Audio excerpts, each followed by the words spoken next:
Enemies gon' hate me now. Enemies gon' hate me now. Hate me now. Enemies gon' hate me now. Hate me now. Enemies. Busters got some mana, but I handle that, so hate me now. Got the Louis Slugger, you better cover when I hit a foul. You better be so quick to get it here when the pistol show. All my niggas get me creeping slow, and we on that blow. Told the two that I use, searching for an easy man. Demon in me wakes, now I shake and don't feel okay. Yeah, I'm terrified in my mind, so corrupted too. Feel so blizzo, hizzo, off that snizzo, but still keep it smooth. Evil prince, stay so blitz, busy down with Psycho Mike. Scheming, leaning all throughout the night, down in Metro Height. Bitch, you getting sprayed from grenades when I pulled up here. Catch the P, here with me, and we always going in. Waking, shaking in my bed, hating leaves you where y'all dead. Don't you rest so tears up, call your blizz up when I'm on my man. I face so much crime, stay inside. I have lost my mind. Please don't shoot your biz on, send you his on, get your miz on ride. Enemies so close to me, especially gon' hate me now. Motivated jealousy, but still I elevate somehow. Smiling face all in my space, deep inside you hating me. Take that loaded Glock 19 and kill that kind with courtesy. Enemies so close to me, especially gon' hate me now. Motivated jealousy, but still I elevate somehow. Smiling face all in my space, deep inside you hating me. Take that loaded Glock 19 and kill that kind with courtesy. Hate me now, hate me now. Enemies gon' hate me now. Hate me now. Enemies. You hate me now, nigga, damn, I thought we was cool. You hate me now, I know you. You mad at me now, but all I do is laughing. Then chop a bullet, split him up like he a fraction. He ran up on me, think it's chicken, now he passed it. Yes, I am evil Prince, but also Trey, so blast him. I catch him loafing, I'ma up the gun and let it bust. I got them niggas in the car ready to shoot shit up. You mention me, boy, I'm a killer, best not test your luck. Yo, bitch, a groupie, all up in my DMs tryna fuck. These niggas lying in they songs, you know they capping. I'm on the block, I put in work, you niggas slacking. My nigga get jammed up and then we go and post bail. But if your nigga run up, we gon' send his ass to hell. Ain't have a ruler, kept a Ruger when I was in school. I'm hitting ops with this stick like I'm playing pool. Handy manny in this bitch, we got all the tools. You hate me now, damn nigga, I thought we was cool. We was cool.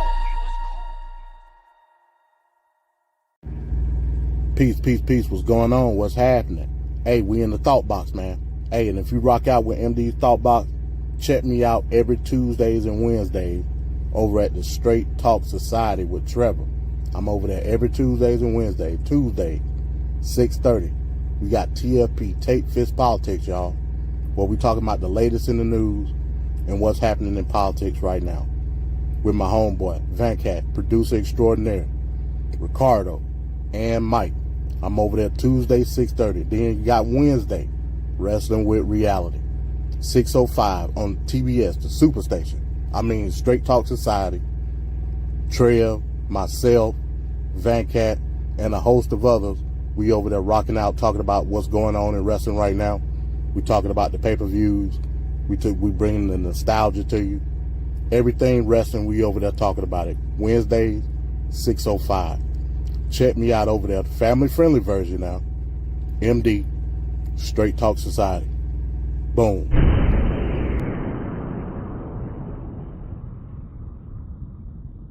Some viewers may find the following video disturbing. Viewer discretion is advised.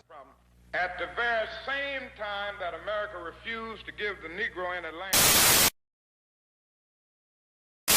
our government was giving away millions of acres of land in the West and the Midwest, which meant that it was willing to undergird its white peasants from Europe with an economic floor. But not only did they give the land, they built land-grant colleges with government money to teach them how to farm.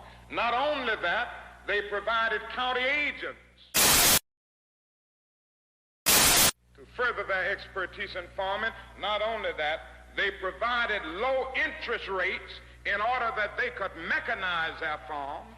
Not only that, today, many of these people are receiving millions of dollars in federal subsidies not to farm, and they are the very people telling the black man that he ought to lift himself by his own bootstraps. Now, this is what we are faced with, and this is the reality. Now, when we come to Washington, in this campaign, we are coming to get our check. I remember when the ATL wasn't banging, now they banging. Niggas throwing sets and them bullets start ringing, bitches banging. I remember when the ATL wasn't banging, now they banging. Niggas throwing sets and them bullets start ringing like bang, bang, bang, bang, bitch, nigga, bang, bang, bang, bang. You smoking or up? You got that light? You talking choppers, you getting right. You on the block with the dope every night. Said he wanted subscribe, so we took him Let a me know, light. say you wanna get paid, you wanna be right. 18 4K got slapped with Walking the down, pipe. still got on these shades, even though it ain't night. Cause they little pink pills too hard. Let's go on a SRT with a Draco tank. Got a little boy way, can't sleep at night. You gotta go get your motherfucking dough. You gotta run, say fuck out that hoe. I was just broken, I didn't have a friend, so I went in the trap and I sold me some dope. Let's For go. real. Poppin' purse, make her suck dick for an hour, get to work. I told the bitch to get nasty for double. She bought her best friend, they play each other. Okay, for me, make her fuck my brother. Got a team full of players, free band, no struggle.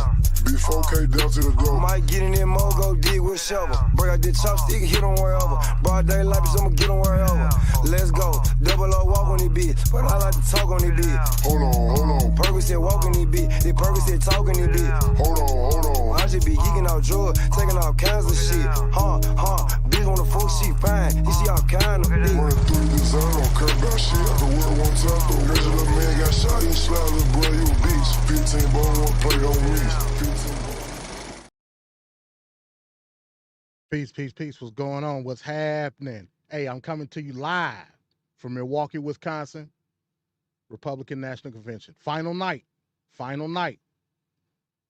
Trump is supposed to speak. Y'all hang in there with me tonight now. Trump's supposed to speak 9 o'clock Milwaukee time, which will be 10 o'clock, regular folks time on the East Coast. Coming to you live. As soon as I steal somebody else's live stream, I'll be coming to you live from the Republican National Convention. So just hang in with me. I'm finna get it right now. I'm about to teleport, and I'm finna get it. Peace to everybody that's joining me now. Shout out to Tequila is in the house. Nene in the house. What's happening? Let me see. It said, hey MD, and beyond it, just exhausted, so I can't stay. I wanted to stop and show some love. I'll definitely be sure to watch. No doubt, Nene. Piece of that. All love. Yeah, just catch me on the replay. I'm really not gonna be doing any commentary tonight. It's just gonna be a watch along. I'm intrigued to see what Trump will say tonight with this quote unquote speech of unity. So while I'm talking, let me go steal somebody's live stream. Hold on. Give me a second. Let me see who got. Let me try RSC. Where RSBN at? I'm probably gonna steal their live stream. Matter of fact, let me type them in. RSBN. Here we go. All right, let me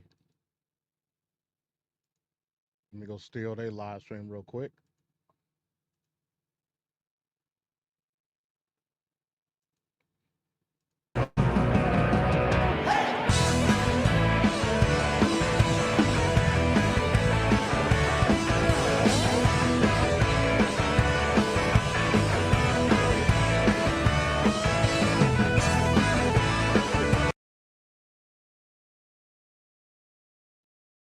Okay, all right. So we live at the convention. Let me see. I don't know if anybody has talked yet. I don't know. Damn, that look kind of nice. Also, I don't know what the hell happened.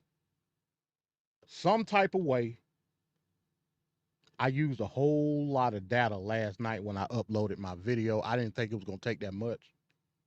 I should have enough for the stream tonight. I'm pretty sure I should. I'm pretty sure I should. But that's gonna jack me up because it don't recycle until like 12 days. But I should be fine. The videos that I got coming up, um, I can just upload them when I'm home. You know, I can do them while I'm in the truck, and I'll just wait and upload them and premiere them while I'm at home. Cause I want to go into this RNC convention. Like I want to, not in detail per se, but I will say some of the things that I've heard, some of the things that has been said in the various speeches. Look at these white folks. In the various speeches that I've heard throughout the course of the 4 days, uh, it ain't Republican. I just put it that way. So everything that I had planned for tonight, I scrapped it for the sake of covering this speech because I really want to hear what Trump got to say. I didn't get a chance to listen to JD Vance last night because work. So I'm gonna be covering all that probably next week. I'm gonna do MD Thoughtbox Live, the truth about the Republican Party, and the night that the GOP died. That's what I'll be discussing. So they playing a concert right now, so I muted it out because I don't want to get copywritten off nothing. You know what I'm saying? So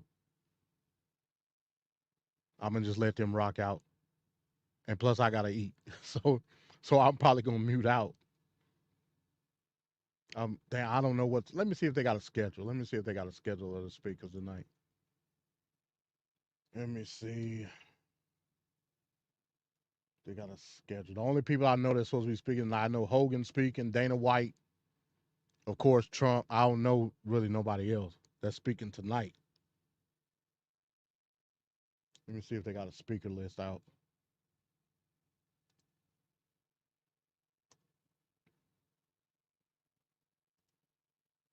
Yes, they do. Let me see. Let me see.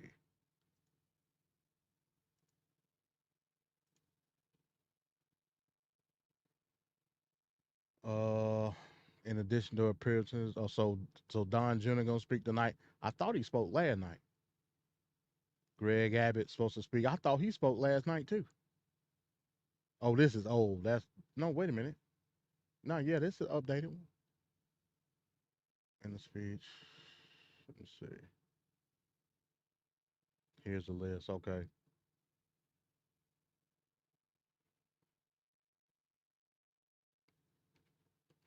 5:30 to 6:30. Steve Daines, Republican Montana. Richard Hudson, Republican North Carolina. 6 to 6:30. Diane Hendricks, Diane Evans, Linda McMahon, Mike Pompeo.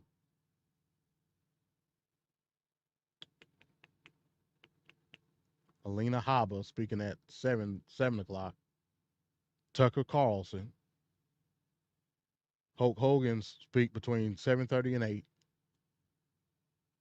Franklin Graham speak between 8 and 9.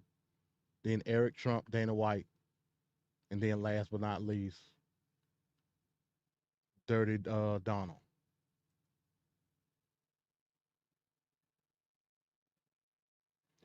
Nah, Tequila. His JD Vance spoke last night. JD Vance spoke last night. So what I'm probably gonna end up doing, like I said for my video next week, what I'm probably gonna end up doing, I'm gonna do like a montage of different segments of all the not all of them, but the ones that count. Because like I said, some of the stuff I done heard at this convention is like, yeah, I'm like, damn, is this like Republicans in here? Like, what's going on? But I for the sake of rocking out with this, I ain't gonna talk about it too much, And of course, we'll get into it also over on TFP, of course, on Tuesday. So, I'm a fall back. I'm a stand back and stand by like Trump said. And I'm going to wait till everything, hash out. I'm going to see what Van Cat got up his sleeve, and then I'm going to go to work.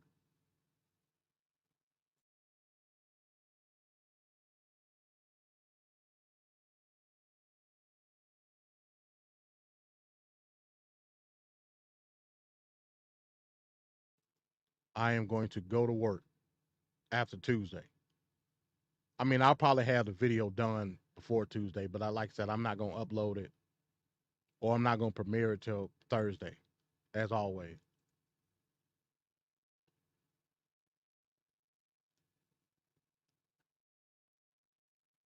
So yeah, the main event gonna be Donald Trump, and it ain't gonna be like I said. We ain't gonna hear from him. See, it's already 9:16. So I'm trying to figure out because I'm looking on USA Today right now. They got the list. I don't know if this is if they basing this off Central Time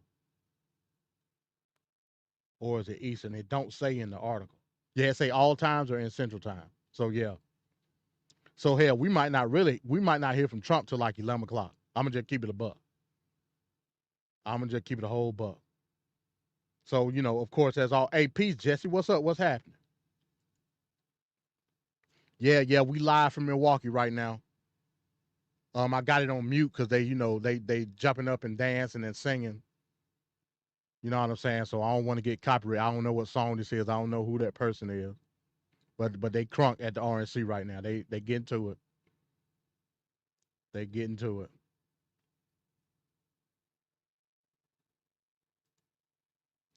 Jesse, as always, man. Doors of the church are open if you want to come up on the panel and discuss what you've seen the past 3 days when it comes to the RNC.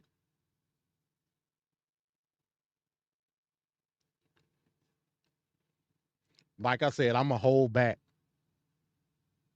For the meantime, I'm gonna hold back and I'm gonna reserve all review until after the dust settle and all that because I don't want to.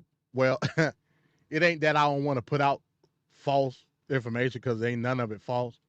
I just want to see if everything get ties up in a bow with Donald Trump tonight. I will say this: it's been disheartening to see how the media has been covering the convention. Let me see if I can play this real quick while they jamming. Let me see. Hold on. While they doing the white folk shuffle. Hold on. Let me see if I can do this. I want to pull this video up if they got it in a clip. And that'll be an example of what I'm talking about. Van Jones tripped me out.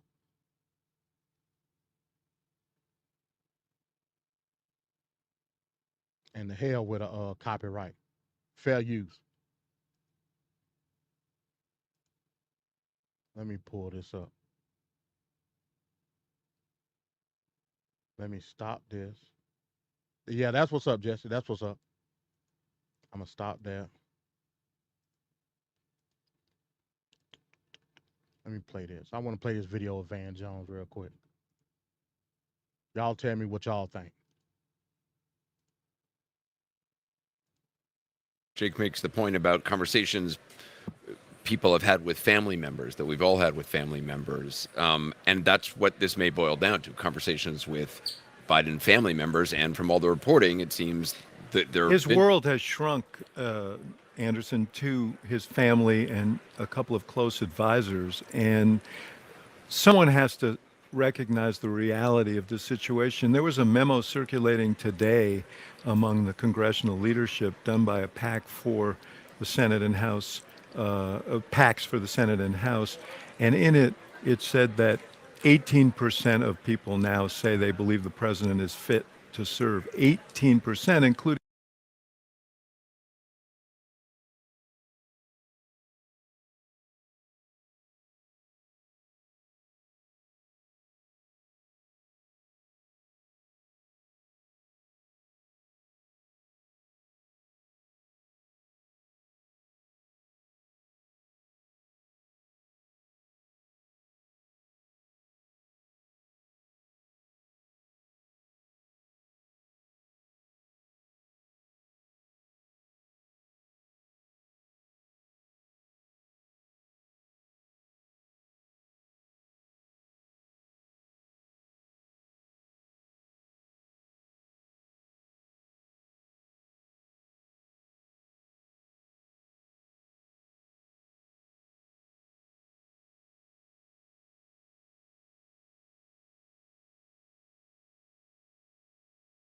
including just a third of people who voted for him last time. You put that together with the meeting with Katzenberg, which reflects, I think, the reality. The money has dried up. And I said earlier, There's a report that Jeffrey Katzenberg, a large fundraiser, who is his key fundraiser. No one has done more for the president than Katzenberg. He's devoted his life to this project. Someone has to say, here is the reality. There is not a path forward. He said in an interview that he would get out if he was told by his advisors that there wasn't a path forward. If his advisors don't tell him that now, they're not doing him a service, and they shouldn't be his advisors. This is the end game now. He may be able to run out the clock. Now listen to Van Jones' bald-headed ass. Listen to him. Just check him out. Clock and stay on the ticket, but you got to lead, and we have a big coalition. You have a lot of African American voters who are still with Joe Biden. They still want him to stick in there. We're used to seeing our leaders stumble. We're used to seeing our leaders. Now he had to put that in there, and for good reason. What they won't tell you on the mainstream media was, well, first of all, let me give you a backdrop. So what they're talking about is, in context, the Zoom call that he had with the moderate Democrats. And them saying, oh, he was incoherent. We was trying to plead with him to drop out, blah, blah, blah. What they won't tell you, and Van Jones, he's alluding to it. Before that call with the moderates, he was on a call with the CBC, the Congressional Black Caucus. Now, I'm no fan of the Congressional Black Caucus, right? I'm going to keep it a buck. I'm no fan of them at all. But they stood firm as what the mission was that was at hand. Meaning that the Congressional Black Caucus said, we riding with you, Biden. If we got to go down with the ship, that's what it is. But we cannot be discussing, especially from a a public standpoint, anything in regards to you getting out of the race. That's what the Congressional Black Caucus said. There's reports on that. So let's continue to see what Baldhead talking about. Milk Dud, Tommy from Martin. Let's see what he's talking about. Be attacked by the media in ways that aren't fair, and we're slow to let go of somebody's hand. So I'm proud that the black grassroots is standing with Joe Biden, but the party's bigger than that. The donors are walking away. The best. Did you? Hey, listen, and I don't necessarily disagree with that part, but that's poignant. It's poignant, folks. He made a specificity in terms of the base, that some folks will say, of the Democratic Party, the black vote, and how they stood firm, to go on to say that the party in and of itself is bigger than that. Poignant. Again, I don't necessarily disagree with that. It's just surprising to hear that come from Van Jones. Let's continue. People in our party, the smartest people in our party, are looking at the math and saying the math don't math. And so it's important, I think, that we recognize that this could be, this is the end game. One way or the other, it's the end game. And tonight's a very important. One other thing I want to add. I'm sorry, just one last data point, which is that there was an AP NORC poll today that said 2/3 of. All right, folks, I'm going to stop it right there because I see Trump coming out. Give me a second. We're going to hop right back into Milwaukee.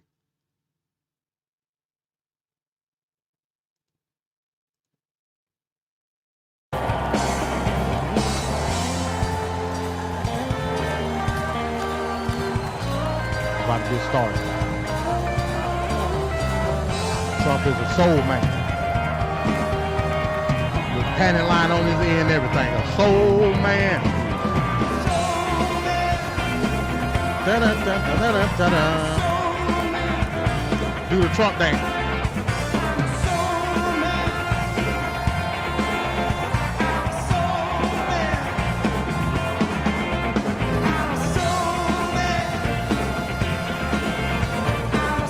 Everybody do the Trump dance.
just popped. I didn't think they was gonna play it. The crowd done went crazy.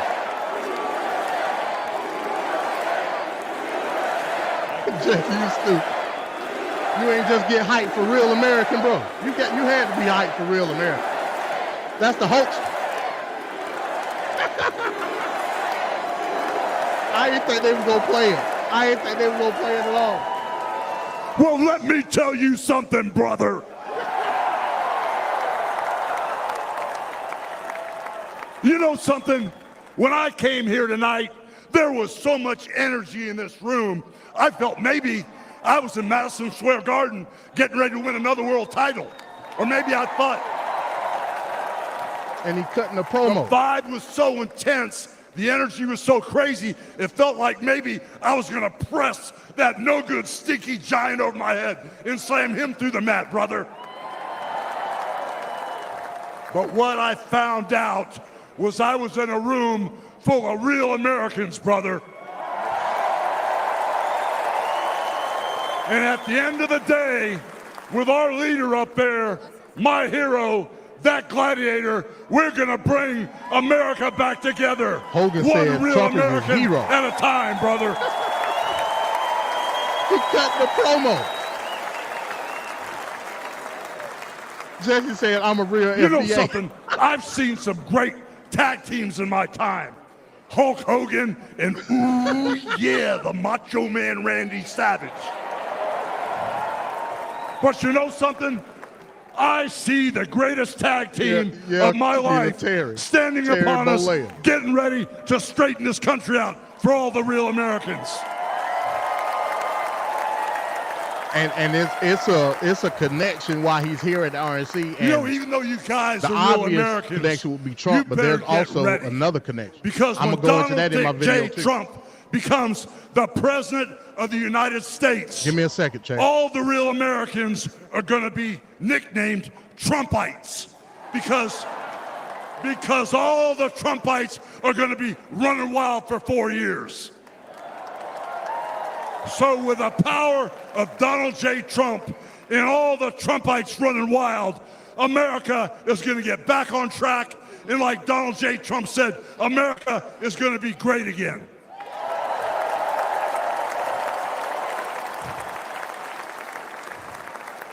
You know, when I look out and I see all the real Americans, I think about how Donald Trump, his family was compromised.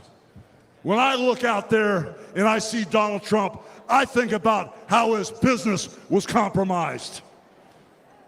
But what happened last week when they took a shot at my hero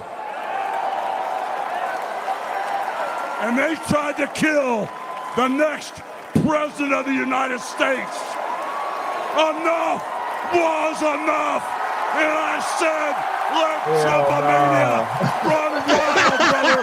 Let Trumpomania rule again. Let Trumpomania make America great again. He done hoped up. Yeah. Hope smash. He reminded me of when it was WWEF days. Or WWF days. Yeah, he done hoped up. He hyped now. Is this the last day of it? Yeah, this is the last day. You know something, Trumpites? I didn't come here as Hulk Hogan, but I just had to give you a little taste. You know, my name is Terry Bollea.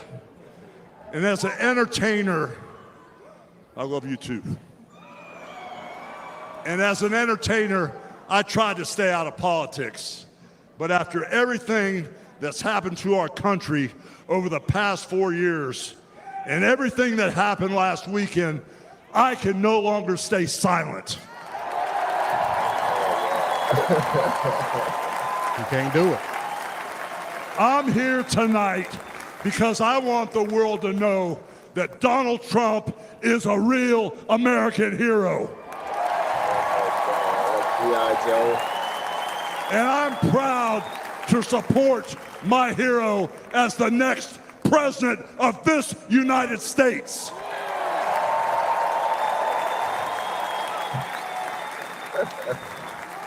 Trump eating that shit You know, up. guys, Eating it up. Yeah. I've known Donald Trump for over 35 years. Hold believe on it. a second, hold on. I just had a flashback. Man. This is really tripping. You know, the last time I was up on stage, Donald Trump was sitting at ringside at the Trump Plaza. I was bleeding like a pig, and I won the world title right in front of Donald J. Trump.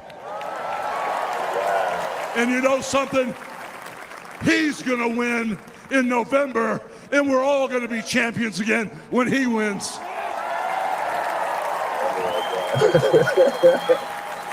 And like I really said, hyping this up. I've known that man for over 35 years, and he's always been the biggest patriot, and he still is.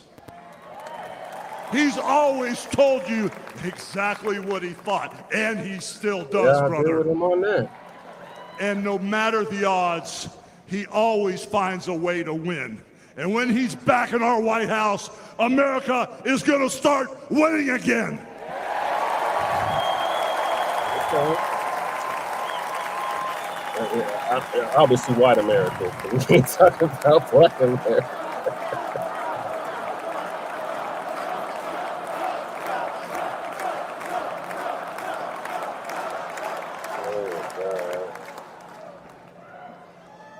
You know, guys, over my career, I've been in the ring with some of the biggest, some of the baddest dudes on the planet. And I've squared off against warriors, ooh yeah, savages. And I've even, like I said, body slammed giants in the middle of the ring. And I know tough guys. But let me tell you something, brother. Donald Trump is the toughest of them all. Teflon Don. They've thrown everything where's at Donald Don's Trump. at? All the investigations, the Who you say? impeachments, the court cases, and he's still standing and kicking their butts.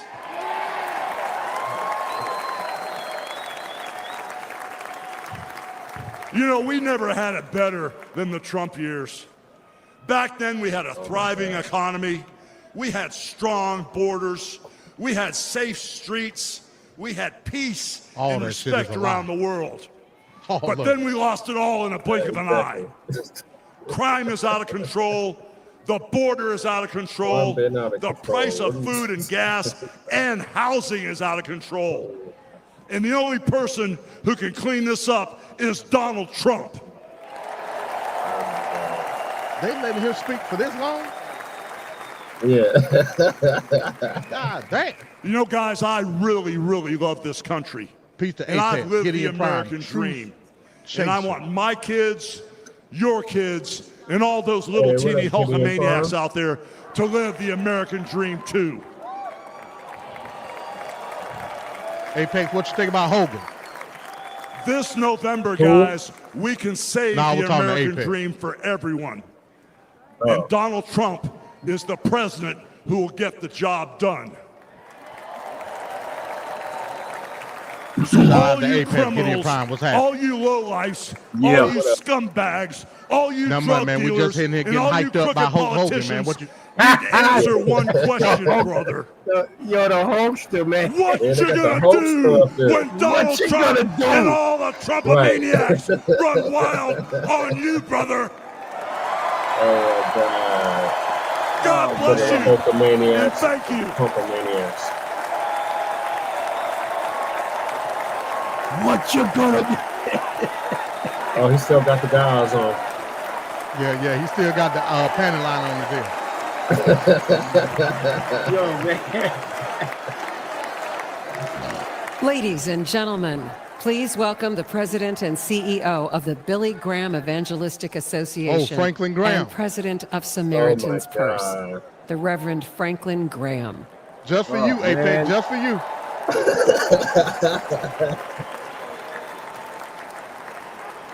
Oh, man. He looked just like his daddy, exactly like his Yeah, daddy. yeah. Yeah, you do. Good evening. You sound like him. What the heck?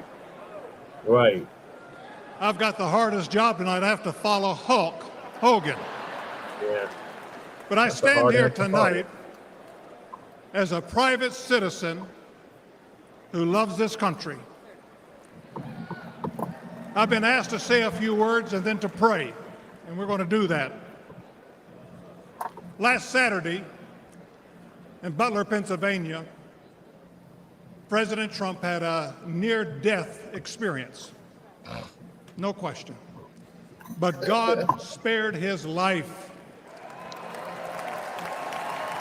He spared Trump's life, but didn't spare the dude that got killed. It changes us. It can cause us to examine our lives and to reevaluate our priorities. You never know, man. When President Trump rose from that platform, he rose with his fist raised in strength, showing America his unshakable resolve to fight for them in this nation.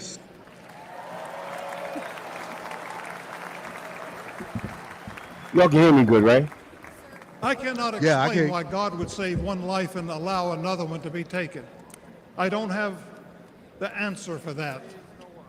But one thing I do know is that God loves us, and he wants us to be with him in heaven one day. And that's through faith in his son, Jesus Christ. Okay. You see, the Bible says that God so loved the world that he gave his only begotten Son, that whosoever believeth in him That's right. shouldn't perish but should have everlasting life. For as long as I've known President Trump, I've found him to be a man of his word. Things that he said he'll do, he did. When he told me and our country in 2016 that he was going to appoint conservative justices, guess what? He did. In 2016, he said he would defend religious liberty. And guess what? He did. In 2019, I was with him at the United Nations when the first president of history of this country stood there to advocate for religious liberty worldwide.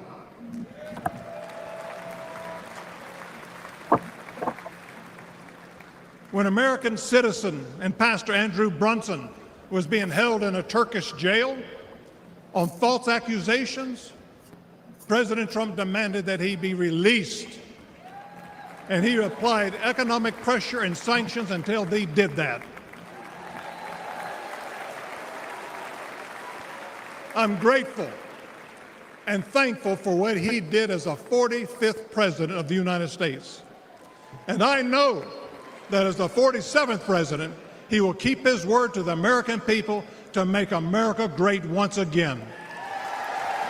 When the hell was America great?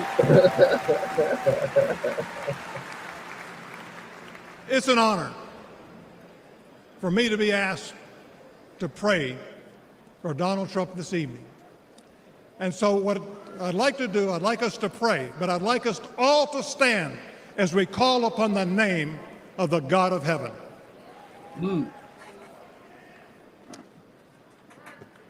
Our Heavenly Father, we come before you this evening with grateful hearts. Thank you for saving the life of President Donald J. Trump. In his own words, it was you and you alone who saved him. We pray for the others that were injured on Saturday, for the family who lost their loved one.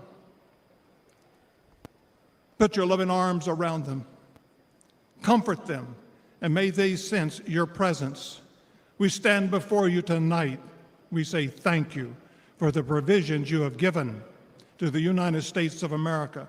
You have blessed this country more than any country in the world. Sadly, as a nation, we have forgotten who is responsible for all the freedoms, the liberties, and the bounty that we enjoy. It has all come for you. Thank you. This evening, our nation is in trouble. We're divided politically, racially, economically, with millions of people seeking refuge and hope in our dry and thirsty land. You're the only one who can fix the complexity of the problems that we face today. We pray for President Trump that you would give him wisdom, strength, and a clear vision for the future of this nation and the task that is at hand. Continue to protect him from his enemies. I pray that you would surround him with men and women who will give him sound counsel and guidance. We pray for Melania, for Barron, and for all the President Trump's children and grandchildren. We pray for Senator J.D. Vance, his wife Usa, along with their young family. We're thankful for his strong stand for defending life. As your word instructs, we also pray for the leaders of our nation, whether they're Republican, Democrat, or Independent. We know that all authority comes from you. You are a great God, and we ask that if it be thy will that you will make America great once again. And we ask that you'll unite our hearts, bring us together, one nation under God, indivisible, with liberty and justice for all. And we pray this in the mighty name of my Lord and Savior, Jesus Christ, the King of Kings and the Lord of Lords. Amen. Hey, hallelujah. Hey. Hey, that was a good prayer. Hey, but there was also, I ain't gonna say nothing. Now, speak your mind. No. It ain't nothing bad.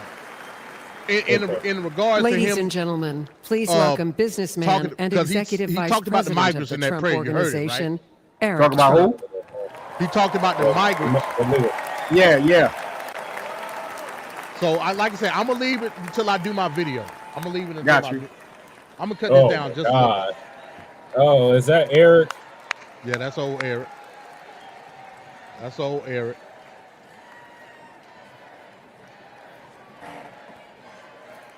Good evening, America. Y'all can still hear it louder. I turned it down a little bit. You turn it down a little bit. Yeah, so we good. So we can speak over it, My you know? father sat our family down. Yeah.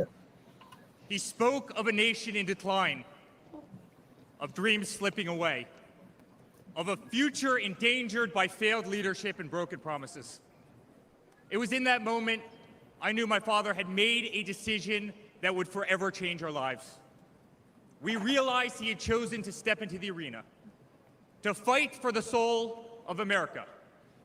He had decided to leave behind the comforts of an unbelievable business empire, to leave behind everything he had ever built, to answer the call He to ain't serve had none of our that nation. stuff no more. Unlike his predecessor, it was not a about The decision Apprentice? born out of necessity. The Unlike apprentice, current the president, apprentice is what it was saved not it. a decision that would As far enrich as his real family. estate, he was bankrupt. Rather, it was a decision Right. made out of love for this country and a deep concern for America's future.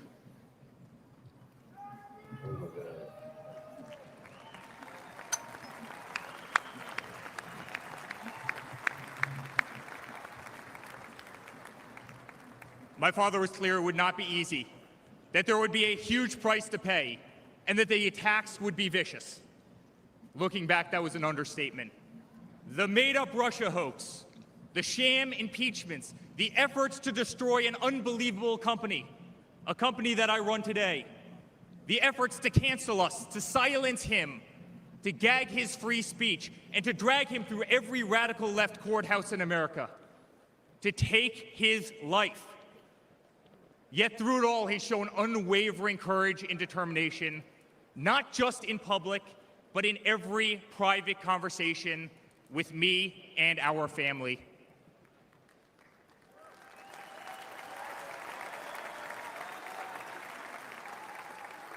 He stood tall, fueled not by personal ambition, but by a profound love for this country and a love for all of you, the American people. That man is my father. That man is the 45th president and soon to be 47th president of the United States. That man is Donald J. Trump.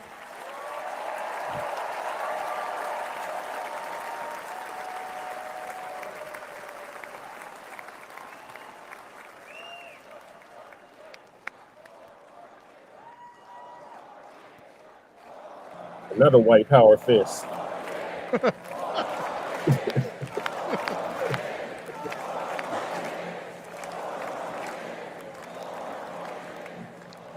Donald Trump. She don't be knowing Each what the time hell I've she stood be on doing. this stage, America has been at a dire Right. crossroads. And yet she the head In of the 2016, RNC. many How? people began to doubt the Right. promise of America.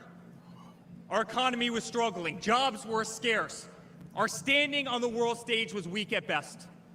Veterans were forgotten. Our military was in shambles. Our educational system was broken, ranked 30th in the world. He could no longer tolerate an inept administration that handed $150 billion to Iran, a country that chants death to America, or witness the continued attacks on our Constitution and our religious liberty, or see the disrespect shown to our unbelievable law enforcement officers who are being disarmed, Police. defunded, and persecuted each and every day. Where are they being defunded? And where are they being disarmed? I would like to know that. He I could don't no know. longer It stand sure to as see hell words ain't in like Atlanta. Christmas stripped from public use. It's so They got Or the they Pledge got of a whole Allegiance damn removed from our city schools. dedicated to him. Yeah. But my damn father saw It ain't. potential where others saw despair. Donald Trump built the New York City skyline. He did so during a time. He did so during a time when businesses were turning away from the city he loved. Crime was rampant. The streets were dirty. But he had the Midas touch, and he turned those streets Oh my and neighborhoods God. into gold. Oh, He the faced hell he every did. challenge with tremendous vision and grit. As he did during the Oh my 2016 God. election, he rolled up his sleeves. He remained unapologetic. He did not care to white be supremacy. politically correct.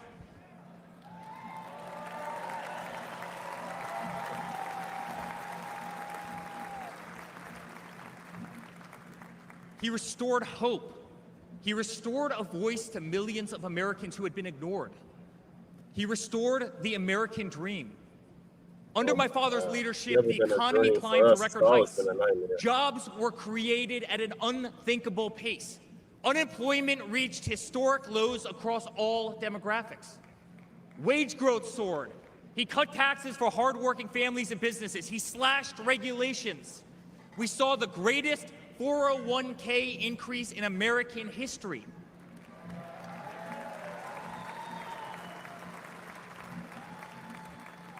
People bought their first homes in an environment that saw 2 to 3% interest rates. They started their families. My father made the United States energy independent with the lowest gas prices in decades. Trump ain't had nothing to do with gas My prices. father made the United States safe. Our borders were closed. There was peace in the Middle East. Soleimani, al-Baghdadi, the terrorists were dead. What? Hell, that's the reason why it's fucked up now. My father made the You United killed States Soleimani, respected so they again. went. They said, all With right, the we got. courage to walk into countries like North They Korea. funded everybody with in the the Middle courage East. to impose tariffs on China. And with the courage to tear up trade deals that cost Americans their jobs.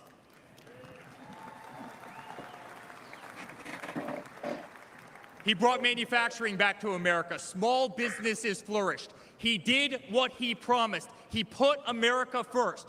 We were winning. Donald Trump made America great again. Oh my God.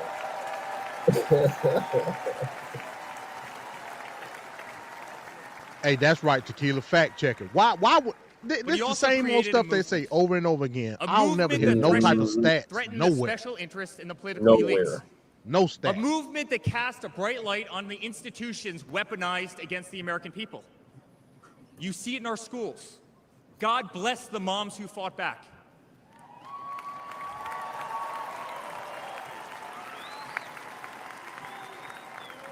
You see it in your workplace. You see it on every news station, in every newspaper.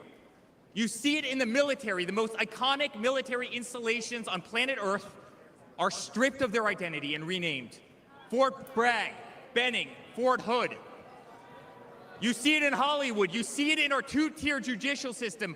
They don't There you even go. There hide you go, it anymore. Jay. Uh-huh. Now he getting My to the father white has been supremacy censored. stuff. The former president ripped off Talking about Twitter, changing the names of Instagram, military and bases and Facebook, shit. while Oh, terrorist yeah. I was organizations remain expecting that.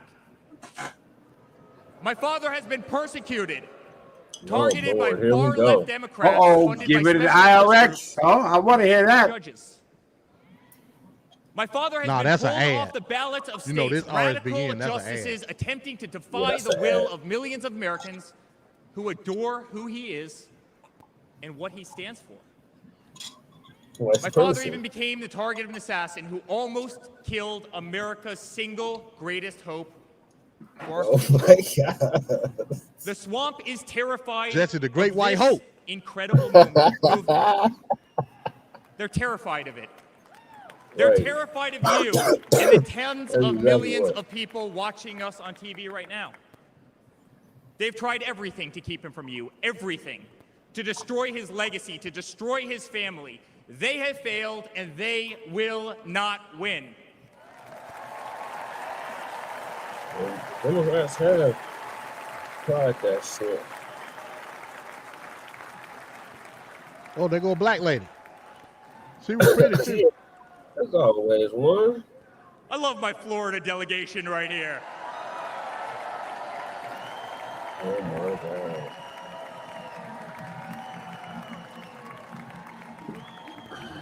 Is the panties there? My father stands before you with the most votes of any Republican candidate in the history of our nation. He has defied the predictions of every political pundit. He fills stadiums across our country. He energizes Americans to the issues facing this nation and does so with unvarnished honesty. He is not a threat to democracy. He is a threat to those who despise our republic, many whom are bought and sold, bribed and coerced, people who have never signed the front of a check and who have been dependent on the government their entire adult lives.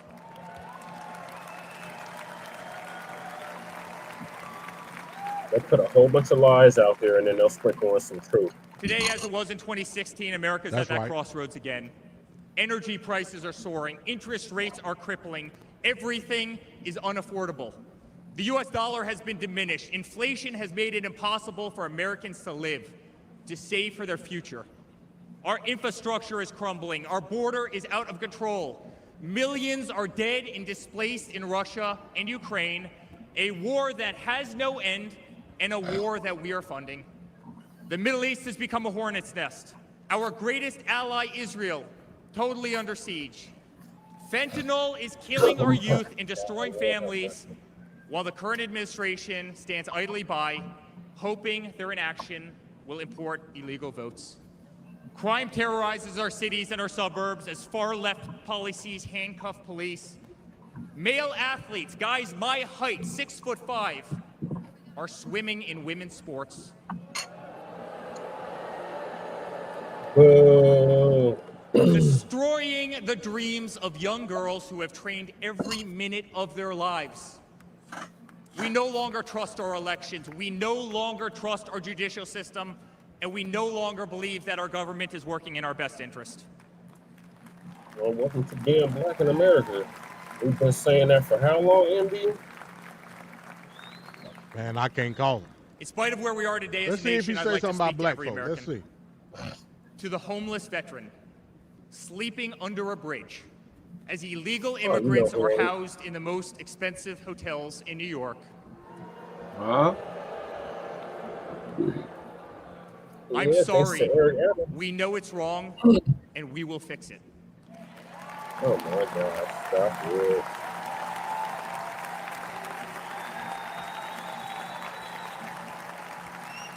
To the single mother who can no longer afford her rent, afford groceries, and has been forced to work 3 jobs, I'm sorry. It does not have to be this way.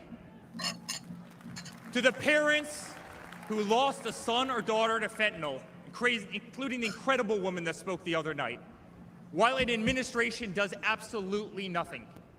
I'm sorry. Your government can do so much better, and it will. It's mainly y'all that's dying from that shit. To the children who are being brainwashed instead of learning the fundamentals in school, I'm sorry. There are teachers who care, and my father will empower them. Give them some guns, huh?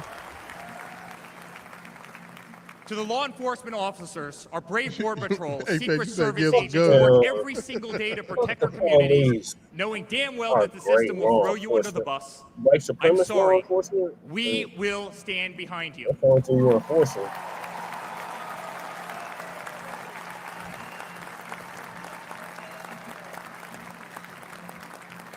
To commuters often petrified to take a bus, take a train, or walk the streets in cities across our nation, I'm sorry. That man right there will fix this. Stop. Oh, God. To the construction workers, to the middle-class families, to the families with children with disabilities, families who can no longer afford medical benefits or to take a vacation, I'm sorry. We will make America great again. When the hell was America great? Especially for black people. When the hell was it great for us? I don't recall that time ever existed. And to my father, who has been ruthlessly silenced, slandered, and attacked by a corrupt administration, I'm sorry.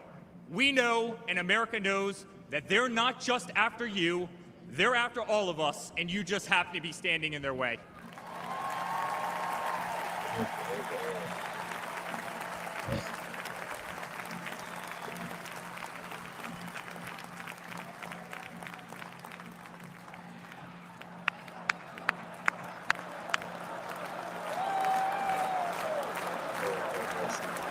No, sending you home. To all Americans So they watching doing the tonight, the greatest retribution will be our success. Success not just for ourselves, but for our grandchildren and our children. Under President Donald J. Trump, the swamp will be drained. America will be respected. Our cities will be safe. Our streets said will that be last clean. time. And our border Yeah, will they once said again no be swamp. secure. Nope. And Hillary's still in prison. We will have peace. We will have prosperity. Your hard-earned tax dollars will enrich a better America, not be squandered in corrupt foreign nations. Education will be handed back to the states. We will no longer be 30th in the world. We will be first.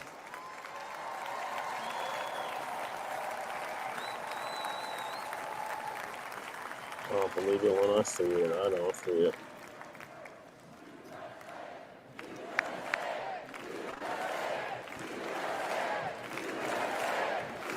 Exactly, sister. When was it great?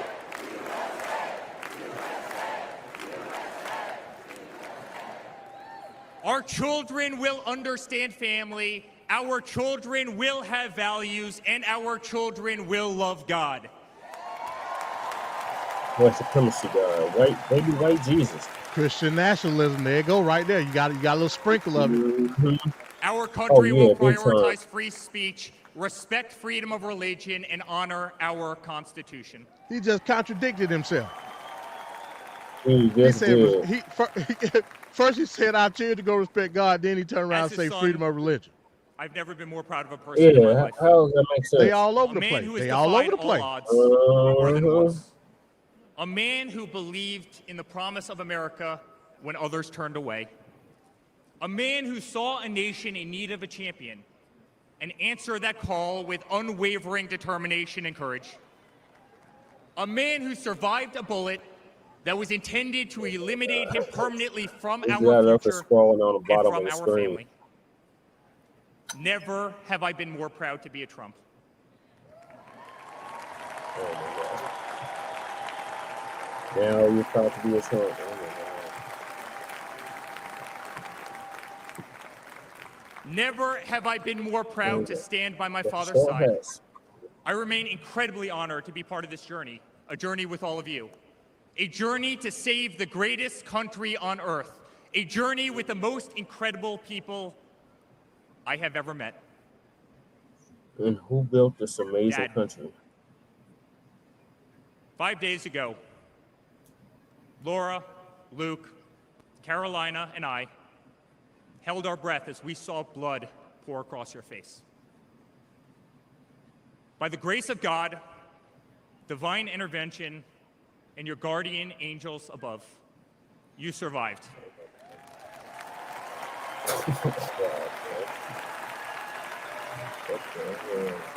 So, quick question: why isn't Melania?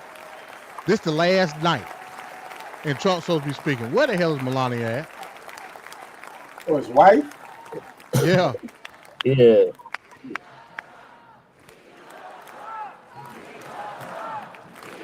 Good question. I ain't seen Melania not now time. Me either. Probably didn't sign up for that, yo. You are the greatest fighter I have ever seen. Just playing in the You are background. strong, you are full of life, and you are unapologetic. Your optimism is contagious. Your backbone is unbreakable. Your conviction to fight for what is right and against all that is wrong is truly next level.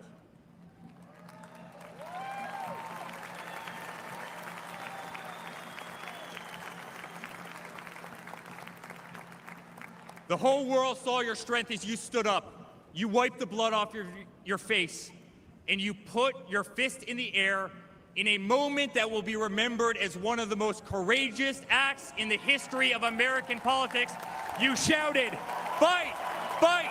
Fight!"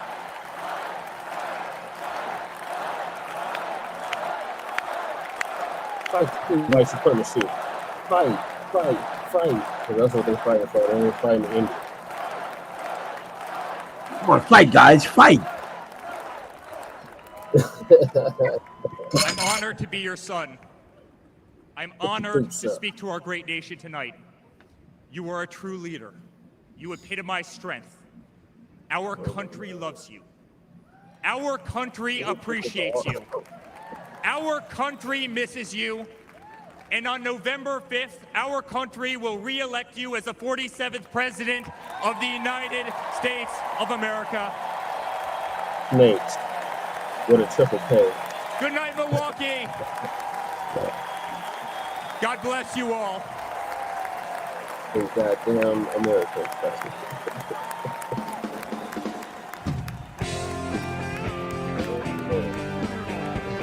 Oh, okay. This is Jesse there somewhere.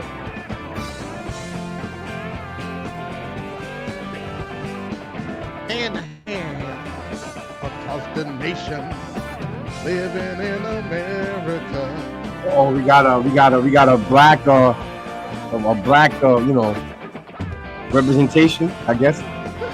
Yeah, with the James Brown cover band. Most diverse RNC I've ever seen, y'all. Hey, it's close enough, huh?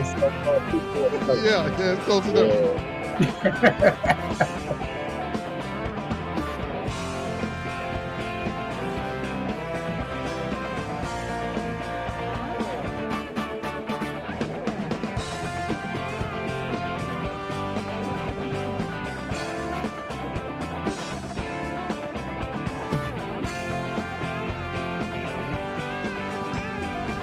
Like to have a celebration. Living in America. Definitely some Hunter Trump shit going on. Hogan. Hulkster, man, huh? They really should get the mini man.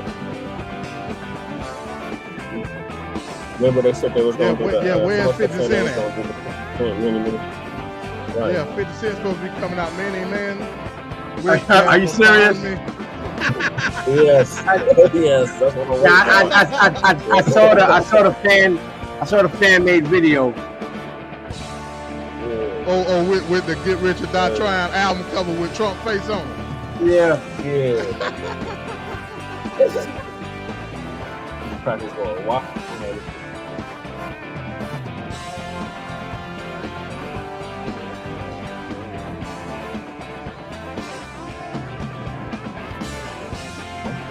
Outside of Denver and Boulder, they all for Trump. But the Trump, that's Rocker would say, the dump, as in human shit. And we're going to make that perfectly clear. Perfectly clear. He still ain't said one thing he was going to do for black people Oh, they said that his wife is there. Yeah, that's what Oh, she is? Yeah, 50 Cent's supposed to be there too, sister. Let's see. So why she not sitting with Trump? I ain't see her in the grandstand. Where she at? She went to the bathroom? Background, MD. She in the backstage. She backstage. Okay. She chilling with that Secret Service agent that you got. Yeah.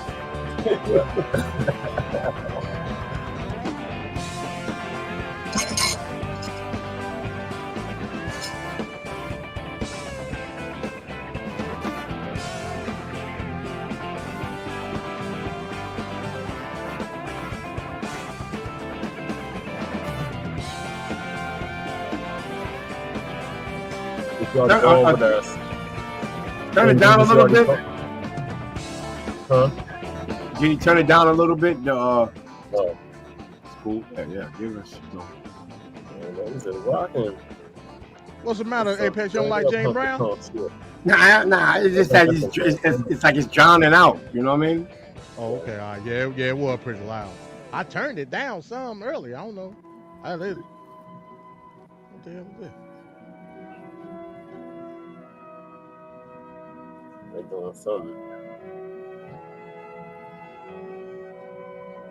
That whole spot is filled too. Oh yeah, it's packed. Especially Ladies tonight, and Trump speaking.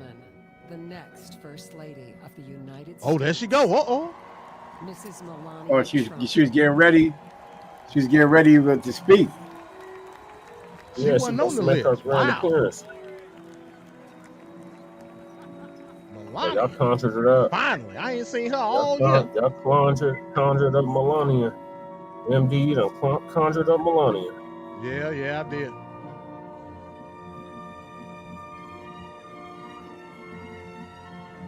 Why they give her this music? Like she's some type of princess or something. Where's she at? Oh man. Where's she at? Oh, there she go. I told you she was backstage. They had to give her the wrestling entrance. They had to give Yeah. her. Yeah, make her grand entry.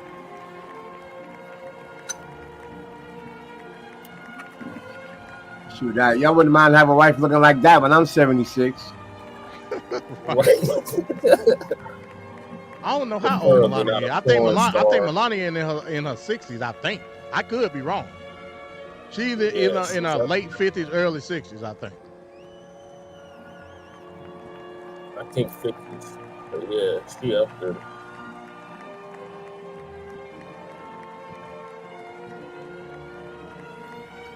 Oh, she ain't speaking. She just came out to the grandstand.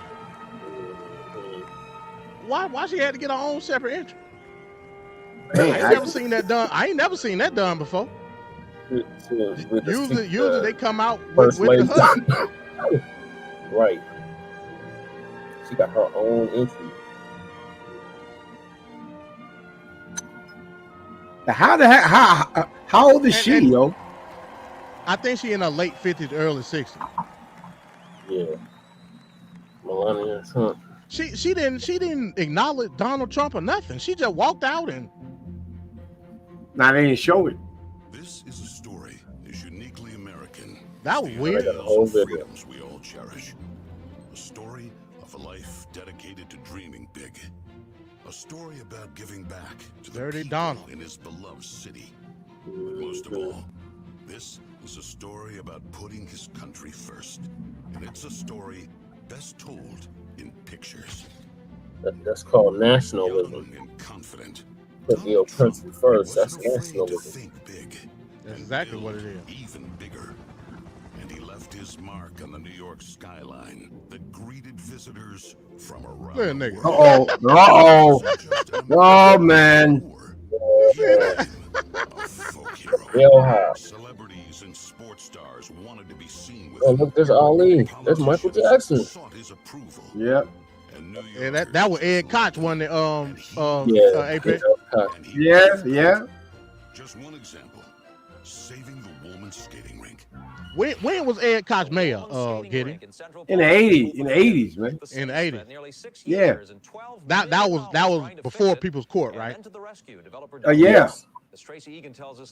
I mean, no. Not People's Court been out for a minute, but I mean, when he was on People's Court.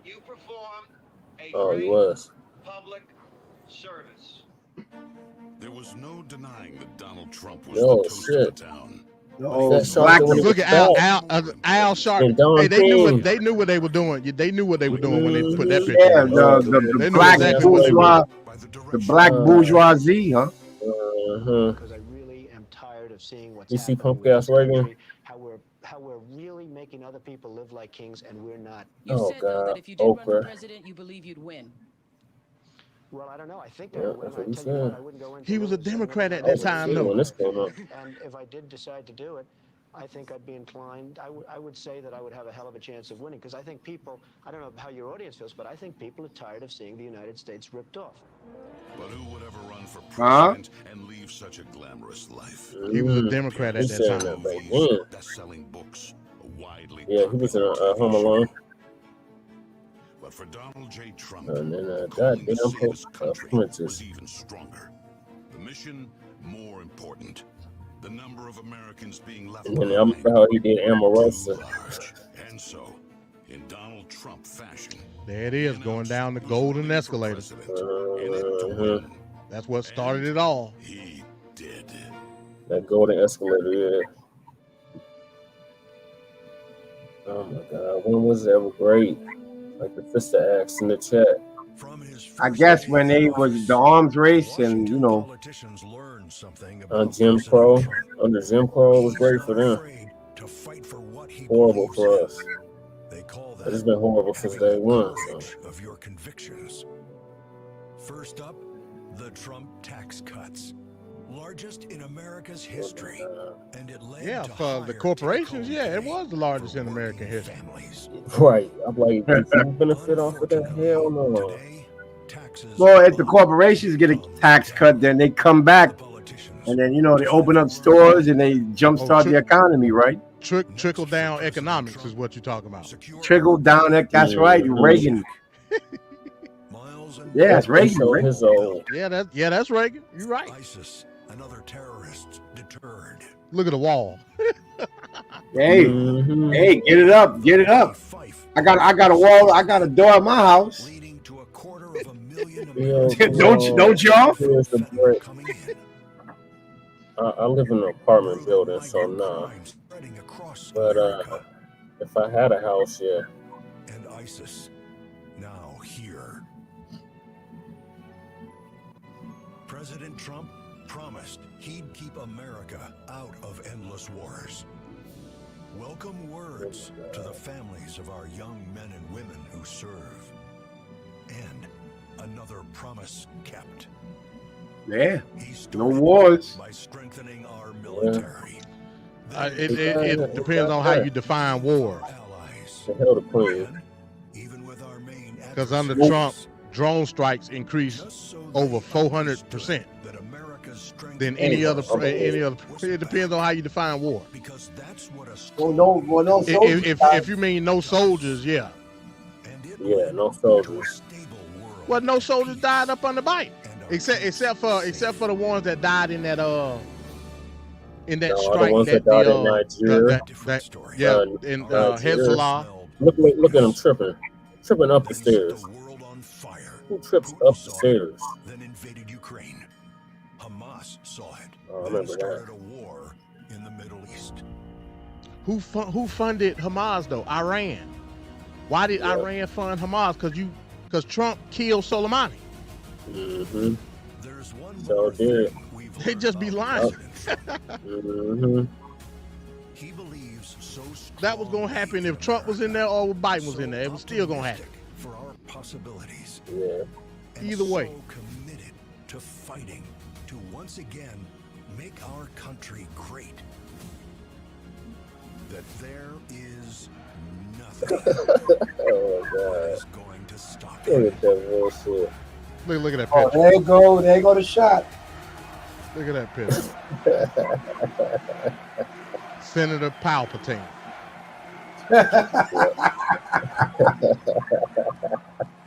Ladies and gentlemen, remember when they tried to kill Palpatine? You're the chancellor. You're the chancellor.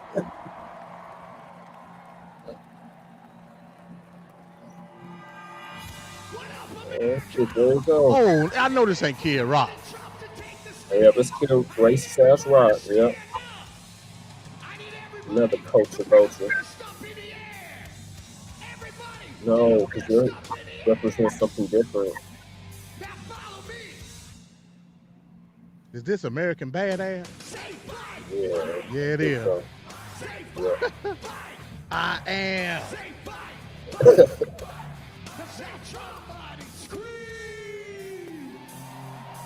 Damn culture vulture. And now you talking about Mac. Yeah.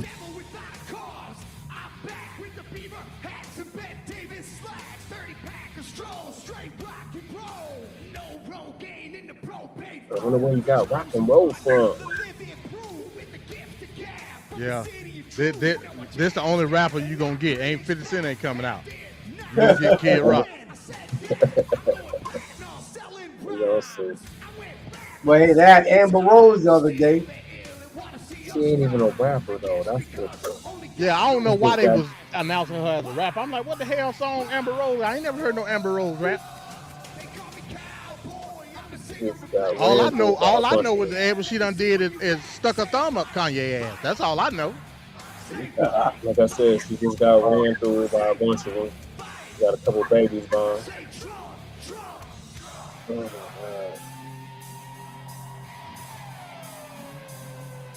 Say jump.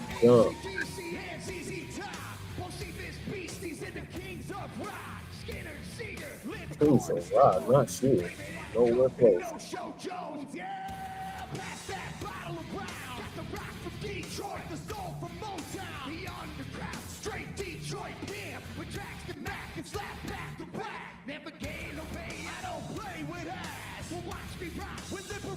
Black attack the black.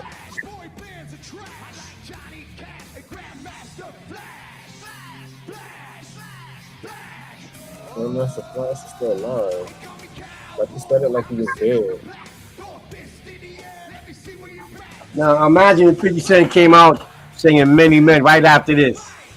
That's what they I'll pop. I ain't gonna front. I'll pop for that. I ain't gonna front. I ain't even gonna front.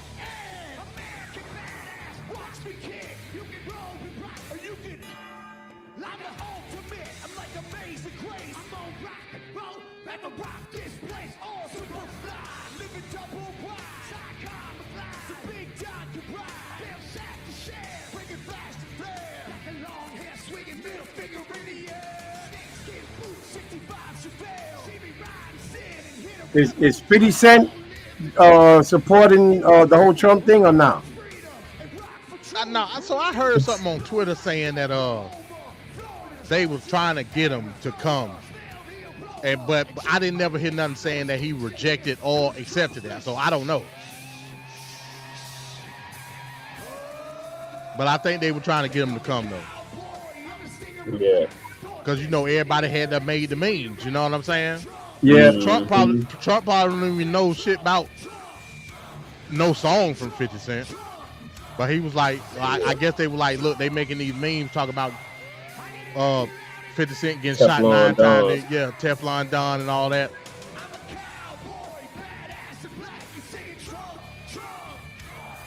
So I don't know. 50 can pull that off. Because like you gotta have tough skin to support Trump, as you know what I'm saying, in the black community, yo. Openly, yes. Yeah, 50 Cent don't give a damn. Yeah. He all about hitting bread. That's all he's concerned about. Remember, get rich or die trying. Oh my God, goddamn America. The hell off the goddamn stage, you goddamn culture vulture. Yeah, he is a culture vulture.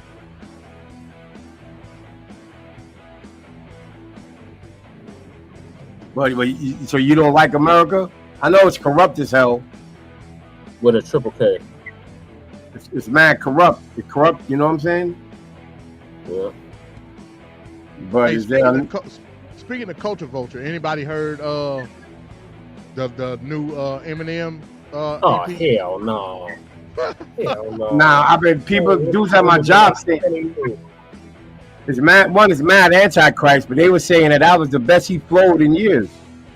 Yeah, I got a partner, man. He called me today, asking me have I heard it. So when I was in high school, in my senior year is when Eminem show came out. I don't know if you remember the Eminem. One of my partners, he worked at the amphitheater in Atlanta and got us some tickets. It was a great show. I ain't gonna front it, but I ain't never really been like an Eminem fan, like that. Yeah, you know what I'm saying? It was a hype for me too, MD. So I had the LP, the Marshall Matters. Dana White. Why they didn't announce Dana White?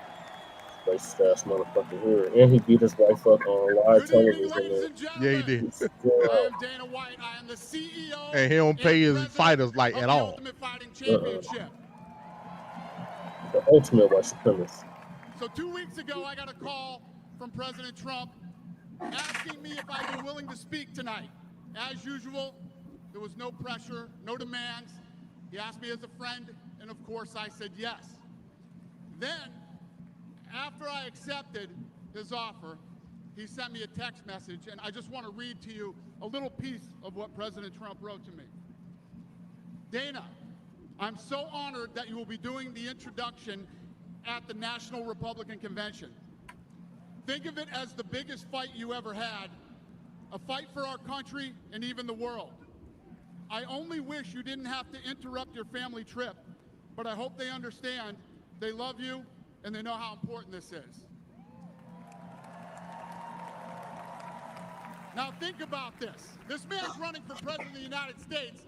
He's fighting for the future of this country, and he's concerned about interrupting my family trip. That's the President Trump that I know. A man who truly cares about people. White people.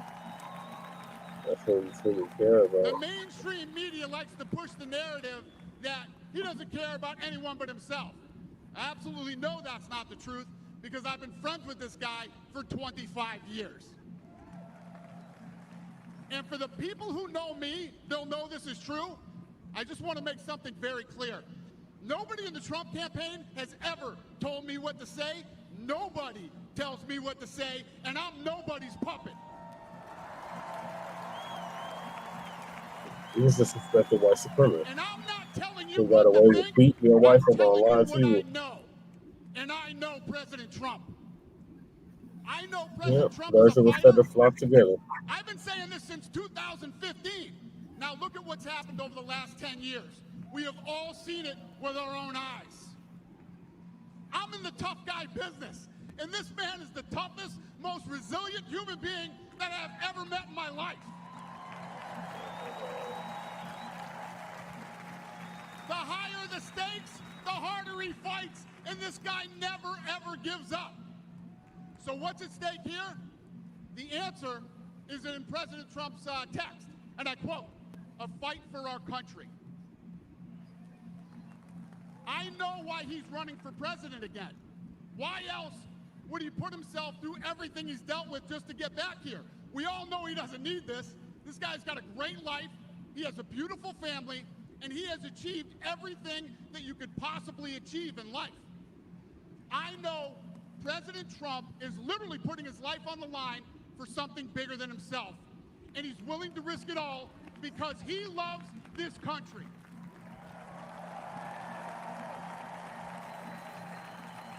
Wow. And I know he wants what's best for the American people, all American people. I know he's running for president to save our American dream. I'm living the American dream, and I know the American dream is we're living the nightmare. Whether you were born in this country or came here from someplace else, this is the last real land of opportunity. For y'all, not for us. President Reagan once said, "Government first duty is to protect the people, not run their lives. And if you're buried in government red tape, how will you ever start your own business? If you're struggling to pay your bills, how can you ever afford to start a family? And if you don't feel safe in your own town, why would you ever buy a house? I know that President Trump is fighting to save the American dream, and that's what's at stake in this election.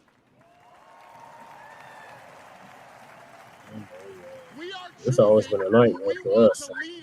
That was a cold word for spit it out, black women. We're gonna waste the time. Fearless leader, and this country was in a much better place when he was in the Oval Office. In my mind, the choice is clear. Well, the blacks for Trump, MD. We all get to choose. I know I'm I don't know where they at. I don't know. I ain't seen them all week. Opportunity and prosperity. I don't know where they at. I know I'm going to choose real Couldn't afford the tickets, I guess. They ain't getting no invite. Unless they were speaking. Yeah, they had a variety of coons speaking. And I'm not telling you what to think. I'm telling you what I know. I know America needs a strong leader, and the world needs a strong America. I know Donald J. Trump is the best choice for President of the United States. My fellow Americans, it is my honor to introduce the 45th and soon to be Okay, here we go. 47th President of the United States. Oh, he announcing them on. Ain't that some shit?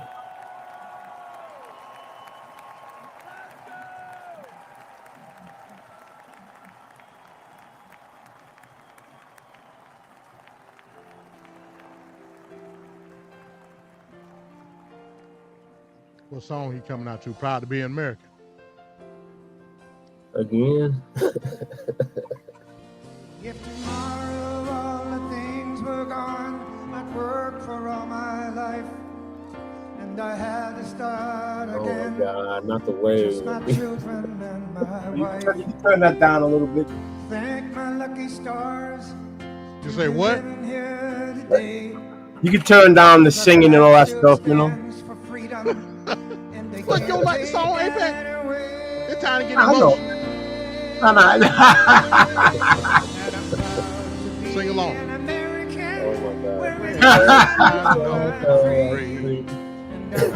Forget the man who died. He gave that right to me, and I gladly stand up next to you today. No doubt I love this land. God bless the USA.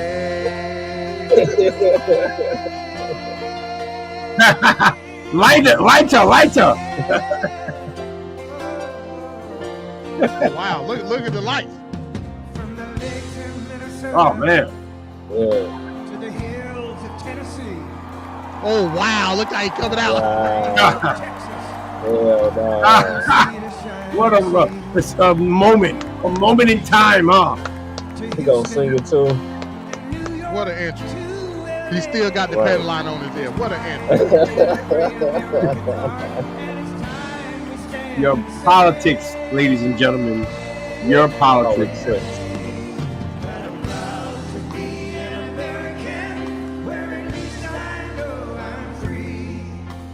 What a spectacle. Right.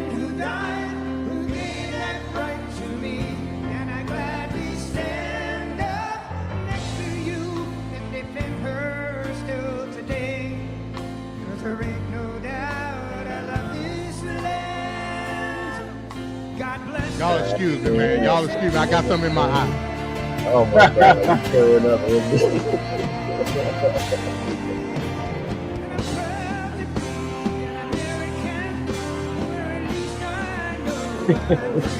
doing the wave in the truck.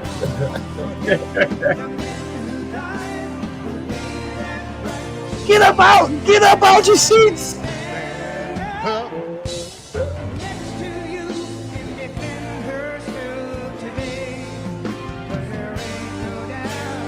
The first word since the gunshot. I want to hear it.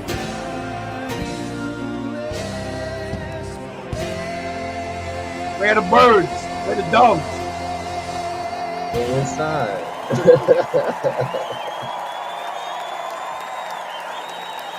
Oh man.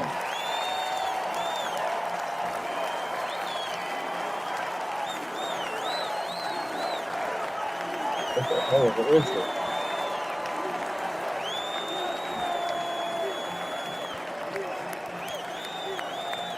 There's Mahoney and Clevin.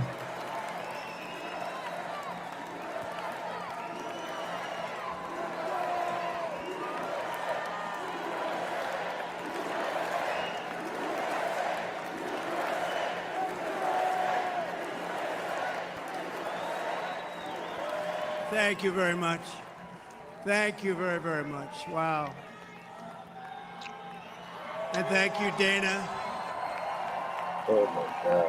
Thank you, Kid Rock, sometimes referred to as Bob.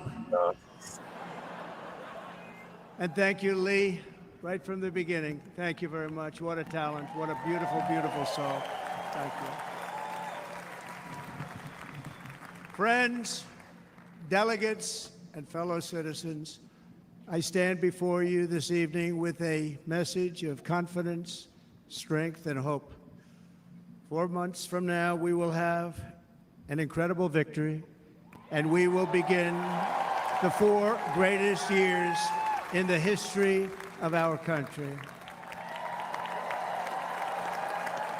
Why you move Together like you we can't will move in launch there? a new era of safety, prosperity, and freedom for citizens of Hey, every man, race, come on. religion, You know color, he and ain't talking creed. to us. The discord and division in our society must be healed.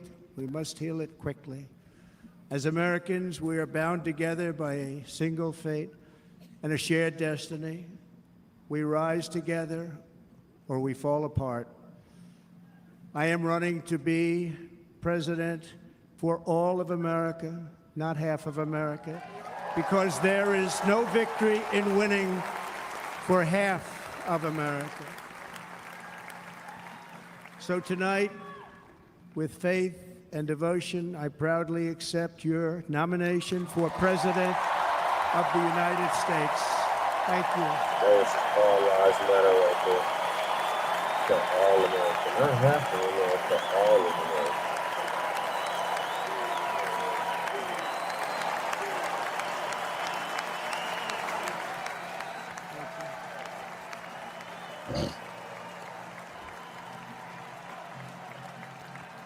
Thank you very much.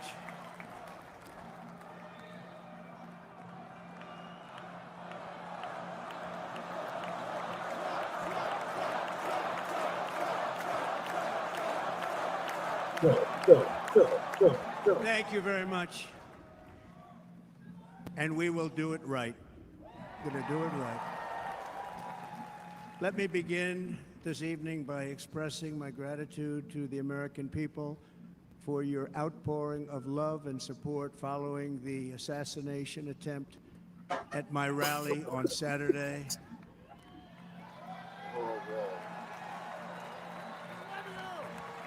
As you already know, the assassin's bullet came within a quarter of an inch of taking my life.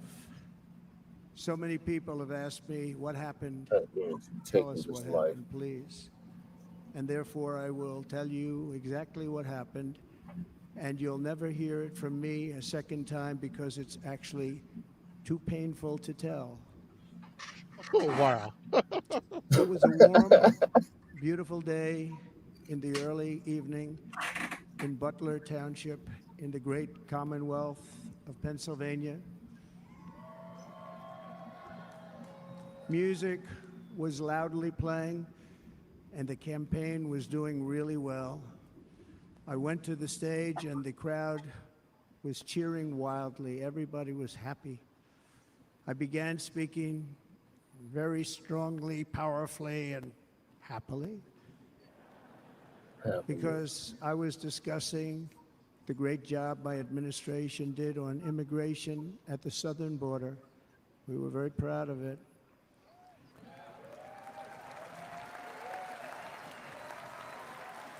Behind me, to the right, was a large screen that was displaying a chart He's of the border only one, crossings MD. under my leadership. The numbers were absolutely amazing. In order to see the chart, I started to, like this, turn to my right. It's like he's and talking like he in was court or something, like he ready to testifying. begin a little bit further Yeah. turn, which I'm very Eerie. lucky I didn't do, when I heard a loud whizzing sound and felt something hit me. You got to be playing. You really mean hard they got the snapshot on the big on my screen? right Are ear. you man, this is Yeah. crazy. Yeah, I said saw to that. myself, wow, what was But why is that? he showing it? Yeah. Right. It can only be a bullet. And moved my right hand to my ear, brought it down. Oh, they gonna My milk this hand shit was covered with blood. all Just the way into the absolutely White House. blood all over the place. I immediately knew it was very serious, that we were under attack. The house.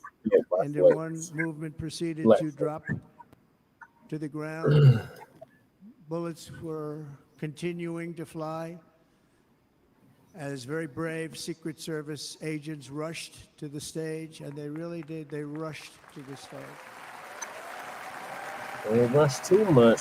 This One is of them jumped crazy, down, and that's bro. how Thomas was able to get the shot off. This is crazy that he doing this right now. These are great people at great risk. He's I will showing tell the you, steel shot and pounced at the on top of Republican me National Convention. This is crazy. so that I would I be wasn't expecting protected. this. There was blood pouring everywhere, and yet, in a certain way, I felt very safe. I told you because they'll milk it. I had God on my side. I felt Oh my Lord! So he's the Antichrist, though. That's what this confirms.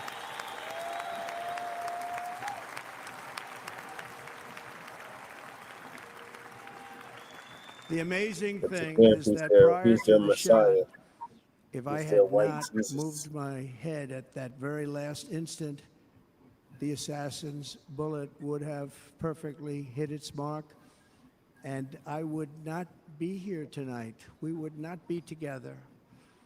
The most incredible aspect of what took place on that terrible evening in the fading sun was actually seen later.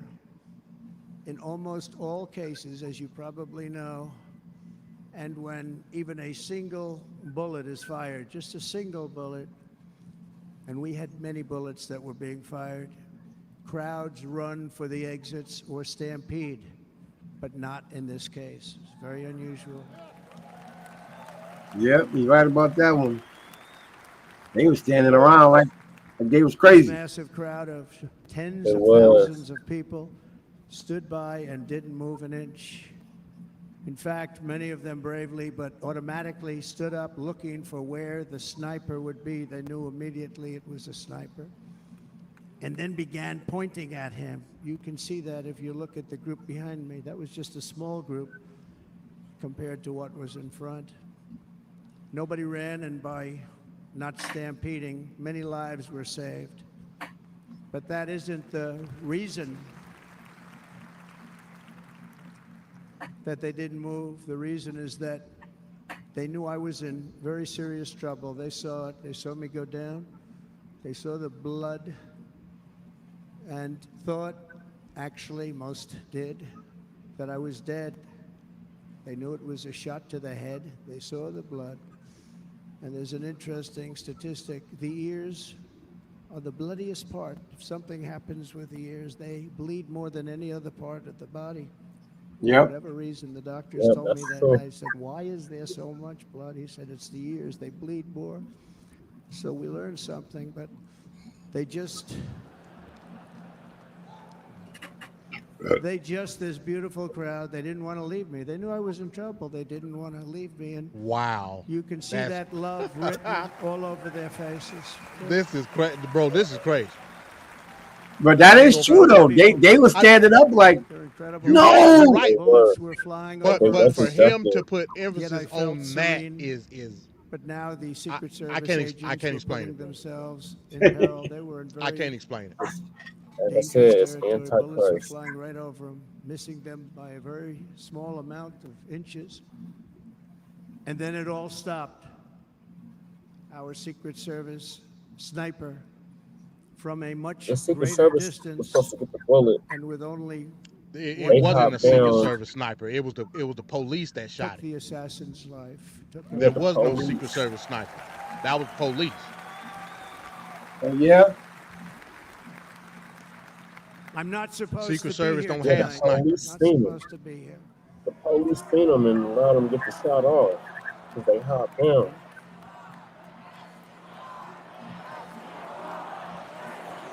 When they spotted him.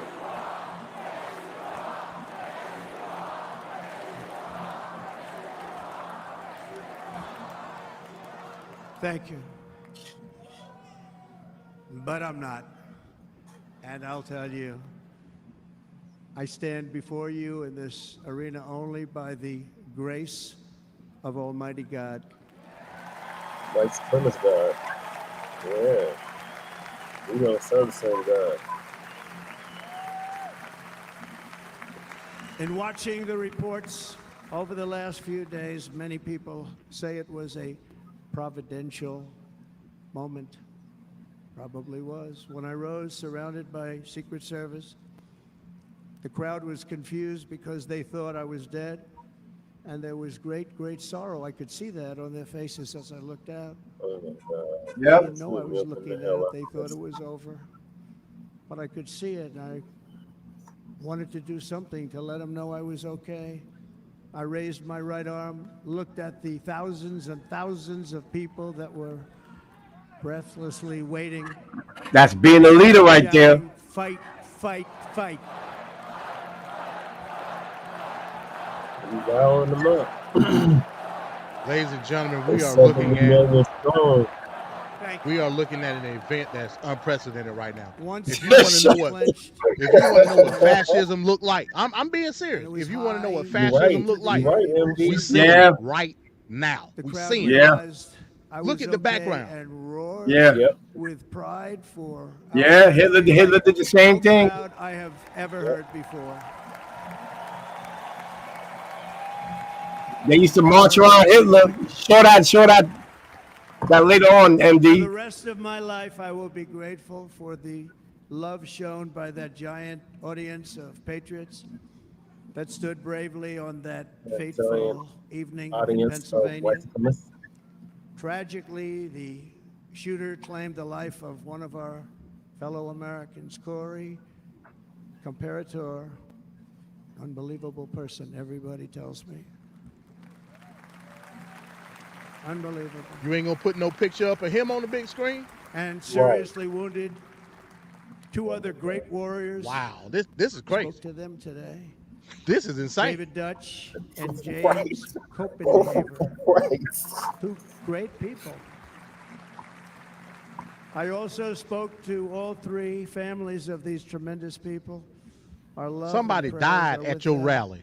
And always will be. We're never gonna And all you show is pictures of you bleeding, you putting your hands up in front of the American flag, There were serious Trumpsters. and then you do a short mention of the person that actually died at the rally. Yeah. And you ain't gonna put up no type of in memoriam for him? Yeah, you all right. Accompanied by his Fascism, bro. wife, Helen, incredible woman I spoke to. Don't today, lie about it, Andy. and two precious daughters.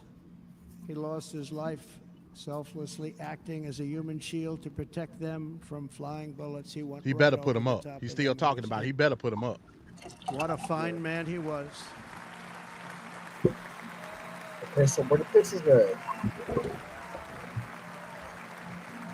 Oh, he'll bring him on Where's the stage? family at? Where's the family at?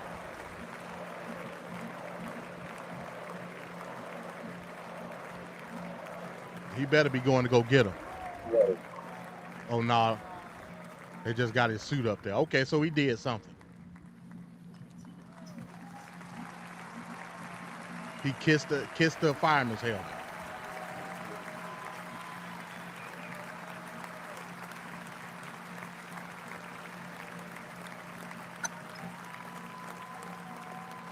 Cops and everything.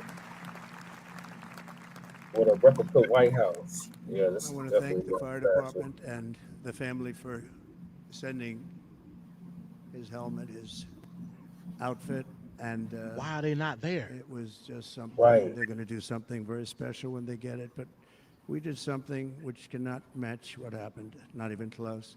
But I am very proud to say that over the past few days, we've raised $6.3 million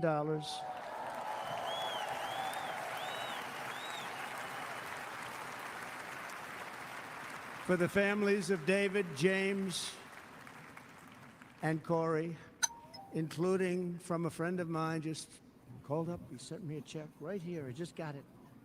$1 million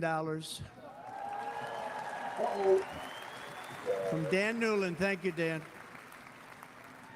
What'd he say? A mill? And again, Somebody when wrote him a speaking to meal the ticket. family, I told them, I said, well, I'm going to be sending you a lot of money, but it can't compensate.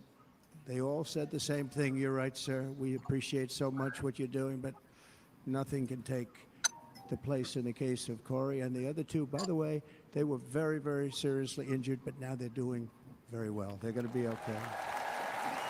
They're going to be doing very well.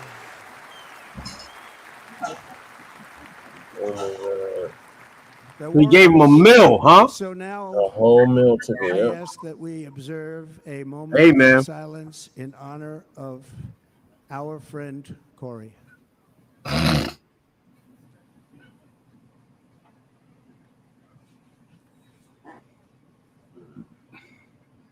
Moment of silence.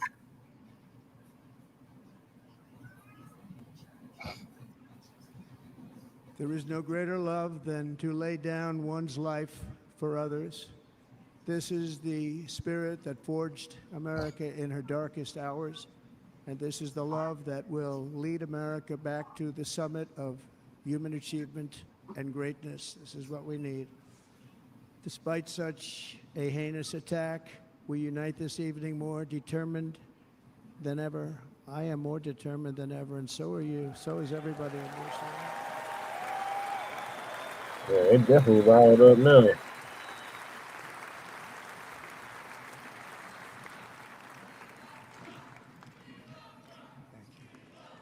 Thank you very much.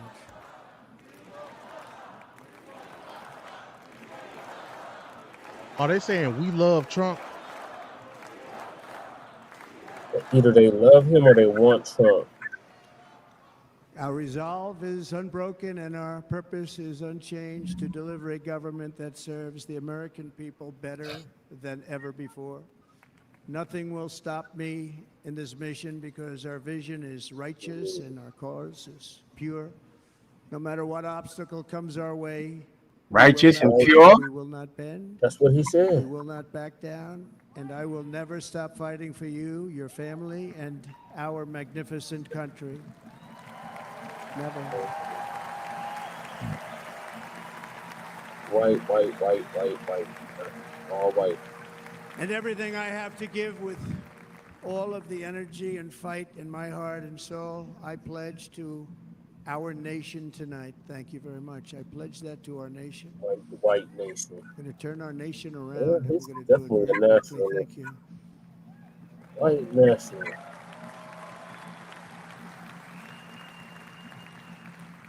This election should be about the issues facing our country and how to make America successful, safe, free, and great again. When the hell was it great? In an age when our politics too often divide us, now is the time to remember that we are all fellow citizens. We are one nation under God, indivisible, with liberty and justice for all. We don't accept niggas. We don't get no justice. We just rest. And we must not criminalize dissent or demonize political disagreement, which is what's been happening in our country lately at a level that nobody has ever seen before. In that spirit, the Democrat Party should immediately stop weaponizing the justice system That's and what I labeling wanted their to hear. political opponent That's as an what I wanted enemy to of hear. democracy. Now we're getting back to old Trump. Especially since that is not true. In fact, I am the one saving democracy for the people of our country. They gonna say something that never existed. There ain't no goddamn democracy.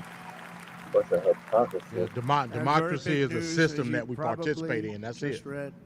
Yeah. On Monday, a major ruling was handed That's down all it from is. a This is a republic. highly respected That's federal exactly what judge it in is. Florida, Eileen Cannon, The finding republics of that the which we stand. prosecutor and the fake documents case against me were totally unconstitutional, and the entire case was thrown out of court. Yeah, that was in That's Florida. such All of that a that's such a publicity lie. thrown out of court. Judge Cannon in your back pocket. Yeah. Look at Melania. She like, man, whatever, man. Democrats want to unify our country. They should drop these partisan witch hunts, which I have been She's going like, man, through I'm for ready to go home approximately 8 years. Oh my God. And get back in the bed with my And Secret they Service. should do Hey, that without delay and allow an election to proceed that is worthy of our people. We're going to win it anyway. you know that what they say? She But been having an worthy of affair our with her, with one of the person in her detail, because you On know this she got a journey, separate I am detail. deeply honored to Oh, be wow. joined by my amazing wife, She, Melania. you know, Trump be at Mar-a-Lago. She be at Trump Tower. That's where she live at. Oh, okay. She don't live in Mar-a-Lago. But she look good though, man, for her age, man. Yeah. I saw that She bow be at Trump tie. Tower, and she got her own. She got her And own Melania, security thank you detail. very much. You also And you did know, something rumors are, really like I said, it's beautiful, all a letter speculation, to allegedly. America calling for But the rumors are the Secret national Service unity, agent and laying it wood. really That, took that's the Republican that's what the Party word by on the street surprise. is. I will tell you, it was beautiful. I hope not, man. That's word on the street. Actually, very serious people said that we should take that letter and put it as part of the Republican platform. That would be an honor, wouldn't it? Right, Mr. Congressman? But it captivated so many, so I also want to thank my entire family for being here. Don, Kimberly, Ivanka and Jared, Eric and Lara, Tiffany and Michael, Barron. We love our Barron.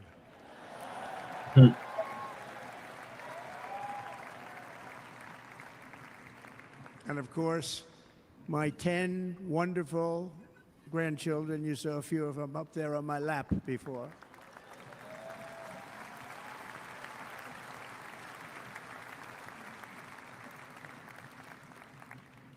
And how good was Dana?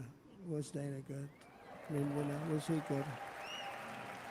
You know, he was on probably the only vacation he's had in about, maybe ever, because he works, but about 10 years with his wife, very far away. I won't tell you where, but very, very far away, beautiful place. And my people called, and he said, yeah, I won't be able to do it. This is many, many years. I promised my wife I can't do it. And they came in, they said, Dana won't be able to do it because he was my first, second, and third choice.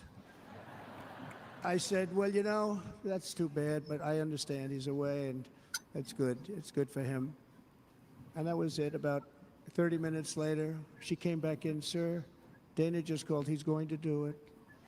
And his wife, she said, you can't turn him down. You just can't do it. You have to go. That's a good wife.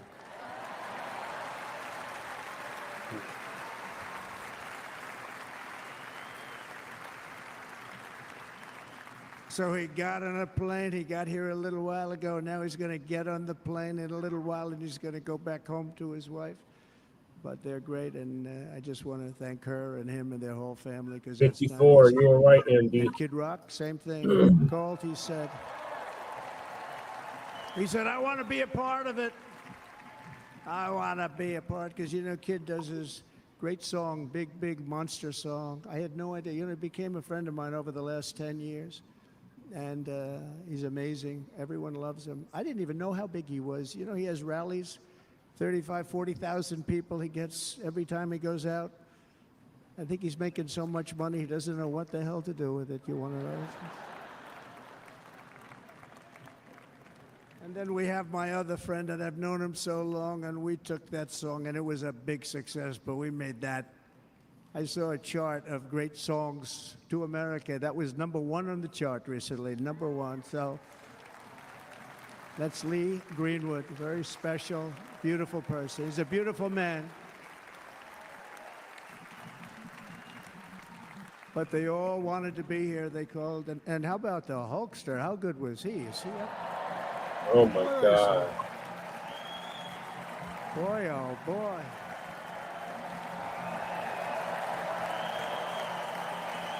You get the Hitler salute to him. You know, they may call that entertainment. I know about entertainment, but when he used to lift a 350-pound man over his shoulders and then bench press him 2 rows into the audience, I say maybe entertainment, but he is one strong son of a gun. I will tell you, I watched it many times. There aren't a lot of entertainers that can do that, right? You were fantastic. Thank you very much. Followed by Eric. What was that all about? Boy, that was good. I didn't want to really come up here.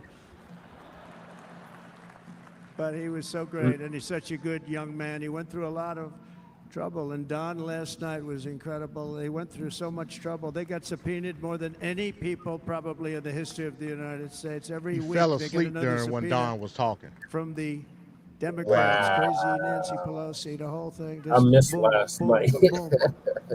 I heard it was hilarious. So. They've got to stop that because they're destroying our country. We have to work on making America great again, not on beating people. And we won. We beat them in all. We beat them on the impeachments. We beat them on indictments. We beat them. But the time that you have to spend, if they would devote that genius to helping our country, we'd have a much stronger and better country.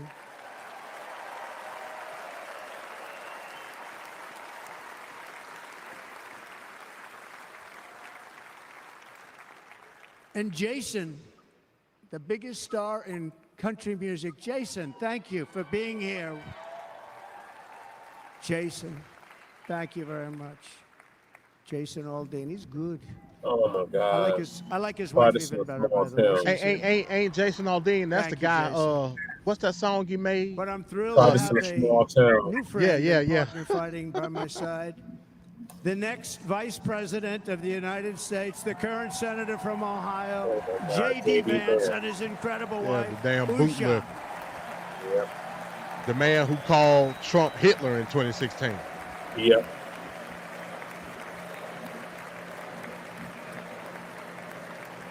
Look at his wife, damn Brahmin. Yep, just like Kamala. He's going to be a great Vice President. He's going to be great. He'll be with this country and with this movement, greatest movement in the history of our country. Make America great again. When they criticize it, they say, we're going to try and stop MAGA. I said, MAGA is Make America Great Again. What are you going to stop? There's nothing to stop. Then they say, oh, that's right. It's very tough to fight it. And all of the people that did try and fight it have failed. But he's going to be with us for a long time, and it was an honor to select him. Great student at Yale. His wife was a great student at Yale. They met at Yale. These are two smart people. So, J.D., you're going to be doing this for a long time. Enjoy the ride.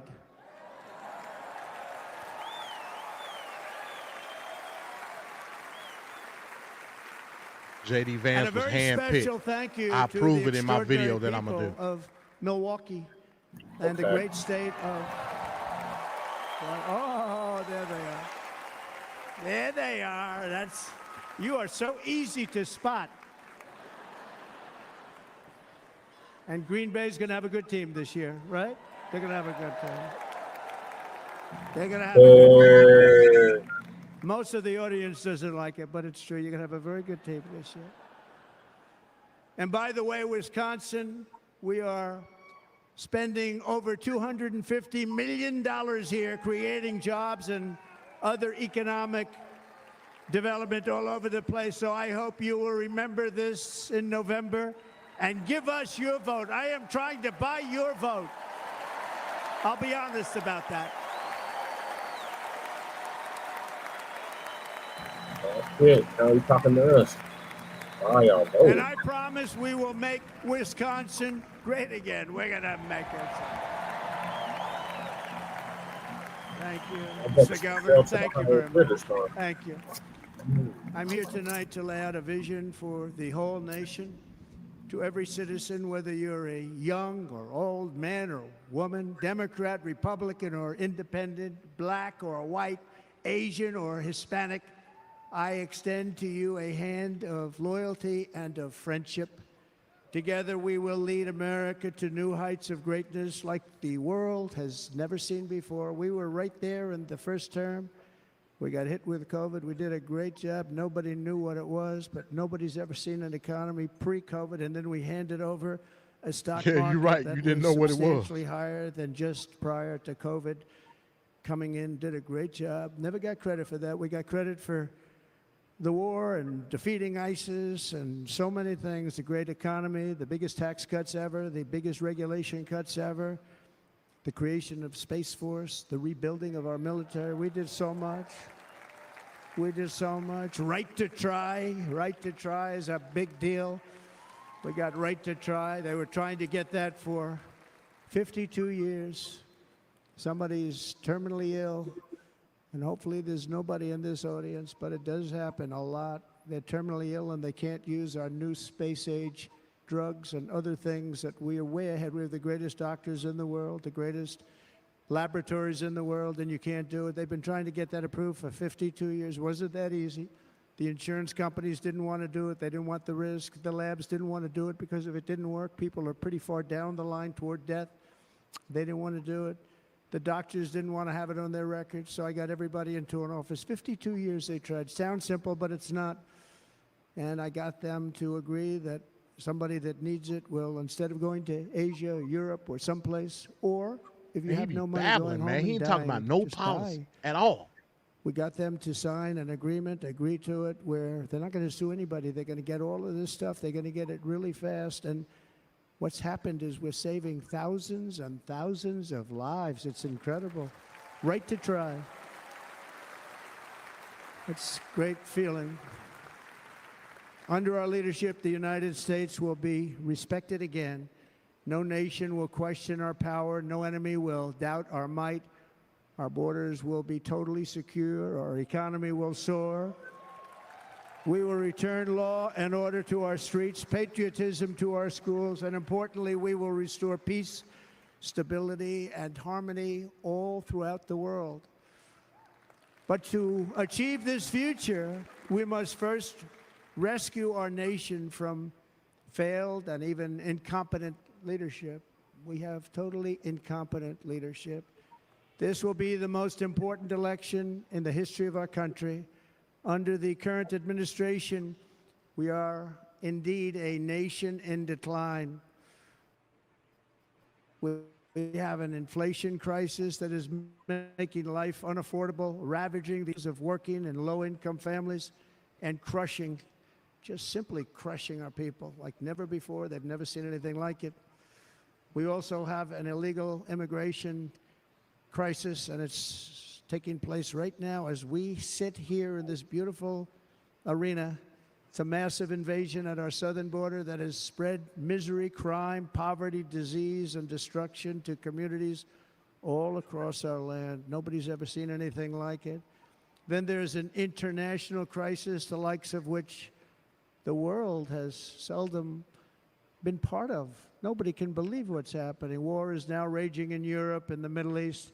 A growing specter of conflict hangs over Taiwan, Korea, the Philippines, and all of Asia.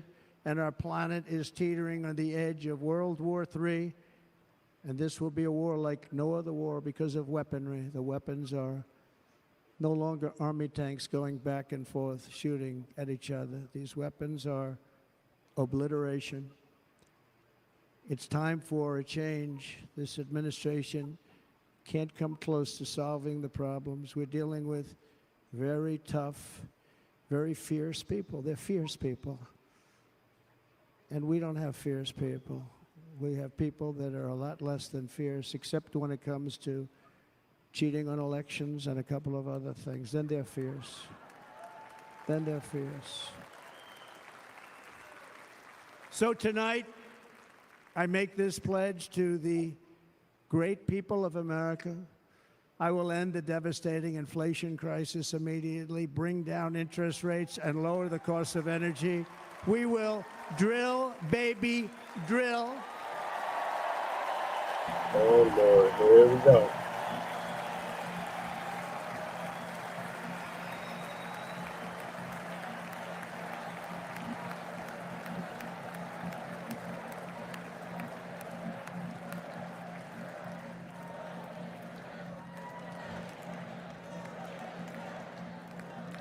Can you believe what they're doing? But by doing that, we will lead a large-scale decline in prices. Prices will start to come down. Energy raised it. They took our energy policies and destroyed them. Then they immediately went back to them, but by that time, so much was lost. But we will do it at levels that nobody's ever seen before. And we'll end lots of different things. We'll start paying off debt and start lowering taxes even further. We gave you the largest tax cut. We'll do it more. You know, people don't realize I brought taxes way down, way down, and yet we took in more revenues the following year than we did when the tax rate was much higher. Most people said, how did you do that? Because it's on my live television over here. Everybody was coming to the country. They were bringing back Say what, billions Jesse? and billions of dollars into It's on my our country. live television over Made here. it impossible to bring it back. Okay, the tax all rate right. was too high, and the legal complications were far too great. So, real quick, I don't know if both of them. nobody know. This was reported a couple of hours ago. By Apple and so many other It's companies a rumor out there now saying that pretty much Biden is supposed to plan to drop out no later than this weekend. At levels that were incredible. You think that's true? I think it's true. I hope not, because like I said, if that's the case, we might as well pack it up now. Illegal immigration crisis by closing our Right. border and finishing. Get hand baskets. Get your hand most of basket. which I've We're already going to done. hell in a hand basket. Get your hand basket. Right. Hand baskets here. Yeah, the demo. Two for the price of Dealing one. with a very difficult Congress. And I Because said, there's nobody. "It's okay. We No, won't go to there's no Congress." I plan to call it an replace Biden. invasion. Don't We let gave them our gaslight you and military think that it is. It's almost not. $800 billion. There's no plan. No, they ain't got no plan. And even if it is a plan, it's no better than Biden as far as the approval rate. It's no better. That's why it's no point in even having this discussion. We have to stop It's not. the invasion into our country that's killing. Instead of you hundreds focusing on what the thousands of threat is people with a Trump, year. We're not the gonna let narrative that has been happen. placed on Biden. Now that ain't me defending I Biden will end every and single international crisis what we can see, because that we the got current eyes. We can see administration has created, clearly there's something wrong with it. including the horrible war. But with three and a Russia half and months left Ukraine, for the which would election, have oh never well. happened if I was You know what I'm president. saying? And the war Ain't nothing you can caused do about by it now. the attack on Israel. So all of this is would have feckless to never me. happened if I was president. Iran was broke. Iran had no money. Now Iran has $250 So if you drop out, I'm telling you, They made it all for- over the last it's 2.5 a years. They it's were a wrap. broke. I watched the other day. Trump will win. so-called Deface the Yep. Nation. He's Has gonna win anyone seen regardless, that? unfortunately, but And they had a Yeah, congressman who was a like I said, Democrat the say, only "Well, whether slight you like him or the not, only slight Iran was broke dealing chance with I Trump. I give told if China it's and other Kamala, countries, if you and that's buy just from based on the Iran, fact that it's an we will illusion not of let you do black any girl business magic. in It's an this illusion. country, and we will put tariffs on But a every lot of black product women will we go send for it. in You know what I'm of saying? 100%. well, a lot of black women is waking up to the fact that she ain't black. And they said to me, "Well, I think that's about You'll it. be They weren't surprised. gonna buy any oil." Like I And they said, were I ready to make a said deal. this Iran was before, gonna make a deal because with you know us, and Trump then just rambling. we I had can that talk over. horrible result. that will I never say let this and I happen say it again. This The election illusion result, that we're never gonna let that happen the again. Democratic Party They used COVID to is somehow cheat. losing We're never going to let it happen again. the Democratic base. And they took off all I the just don't see it. sanctions, and they did everything I don't. possible. A lot of people, Iran. like I said earlier, a lot of And people now don't Iran know is very that close call to that Biden having had a yesterday. nuclear weapon, which would Was it have never yesterday or the day happened. before? This Whichever is it a was. shame what With this the people telling him to drop out, he had a administration, call the right before that administration with the has done, and I say it CBC. often. Now I don't like the If you took the CBC, 10 worst presidents in the but at history of least the United said- States, I know think of it, They I said know he had within. COVID. added them up, Huh? they will not have done the They damage said he that had the Biden C-19. has done. Yeah, he Only got gonna use COVID. the term once. Biden. He got I'm not going to COVID. use the name anymore. Just one time. The damage that he's He got done to sick this somewhere in country is Detroit unthinkable. because he was at the Unthinkable. not Detroit but Las Vegas. Together we will because he was at the NAACP convention and he was fine. We're going to have a I looked at the whole thing called common sense, making most of and our then he was supposed to go to decisions, some actually. It's all Hispanic common convention, sense. and that's when they said he started feeling sick.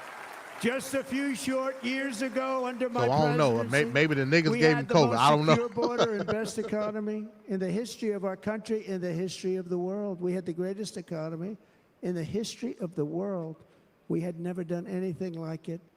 We were beating every country, including China, by leaps and bounds. Nobody had seen anything like it. We had no inflation. Soaring incomes were going. Nobody can believe it. You can't believe what happened 4 years ago is happening now in reverse. And the world was at peace. Inflation has been a killer for our country. No matter what you make it doesn't matter, because inflation is eating you alive. People that were putting away money, they were making great wages, the highest they've ever made, but they were putting away a lot of money. Now they are just being destroyed. They're not putting away anything. They're barely living. They're going into savings accounts. They're taking out their money to live because of inflation. Inflation, remember, it's called a country buster. You can go back to Germany from 100 years ago. You can go back to any country that suffered great inflation. We've suffered the worst inflation we've ever had. But go back and see what's happened to those countries. We've had the worst inflation we've ever had under this person. But in less than 4 years, our opponents have turned incredible success into unparalleled tragedy and failure. It's been a tremendous failure. Today, our cities are flooded with illegal aliens. Americans are being squeezed out of the labor force and their jobs are taken. And by the way, you know who's taking the jobs that are created? 107% of those jobs are taken by illegal aliens. And you know who's being hurt the most by millions of people pouring into our country? Shit, here we go. Population and the Hispanic population, because they're taking the jobs from our black population, our Hispanic population, and they're also taking them from unions. The unions are suffering because of it. Thank you. Thank you. I like you too. Thank you very much. Inflation has wiped out the life savings of our citizens and forced the middle class into a state of depression and despair. That's what it is. It's despair and depression. We cannot and will not let this continue. Less than 4 years ago, we were a great nation, and we will soon be a great nation again. We're going to be a great nation again.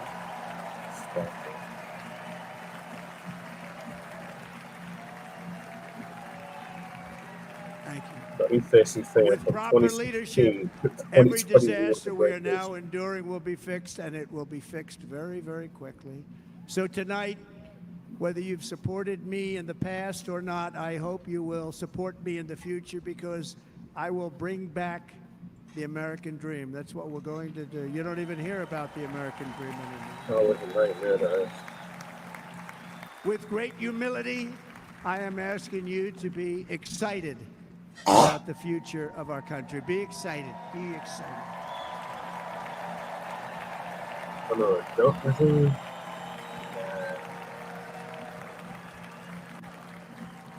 And by the way, the news reports, look at all of those big networks. Look at them. They're all here. But every one of them has said this could be the most organized, best run, and most enthusiastic convention of either party that they've ever seen. Every single one. I have to say, I'm kind of surprised. It's the most diverse RNC I think I've ever seen. It's true, and there's love in the room. There's great love in the room. At least with the speakers, the audience is all white, though. So I better finish strong. Otherwise, we'll blow it, and we can't let that happen. Now, this was great. All of the great people that spoke, and everybody hit a home run. I mean, there's not one that I can think of where I said, oh, gee, that wasn't great. Every single person. I refuse to be the only one. Don't do that to me. They're already getting ready. See, I gave him an idea. Now, this was a great convention. This was, I think we're actually going to go home and miss it. You know, usually with first of all, Look at these crowds. You'd never have this at a convention. Look at these crowds. It's packed. How much does this arena hold? Love. It's about love. This week, the entire Republican Party has formally adopted an agenda for America's renewal, and you saw that agenda, and it's very short compared to the long, boring, meaningless agendas of the past, including the Democrats. They write these things that are hundreds of pages long, and they never read them after they're done. In their case, fortunately, they don't read them because they're pretty bad. It's a series of bold promises that we will swiftly implement when you give us a Republican House. And Mr. Speaker, thank you very much. We have our great Speaker of the House with us tonight. 21, Mr. Speaker, thank you Agenda very 25, or Project 2025. A Republican Senate, we have many senators here. And send me back to our beautiful White House just a few short months from now. We're talking about just months. It can't come fast enough. We have to get it done. First, we must get economic relief to our citizens. Starting on day one, we will drive down prices and make America affordable again. We have to make it affordable. It's not affordable. People can't live like this. Under this administration, our current administration, groceries are up 57%, gasoline is up 60 and 70%, mortgage rates have quadrupled.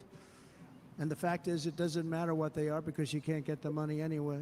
Can't buy houses. Young people can't get any financing to buy a house. The total household costs have increased an average of $28,000 per family under this administration.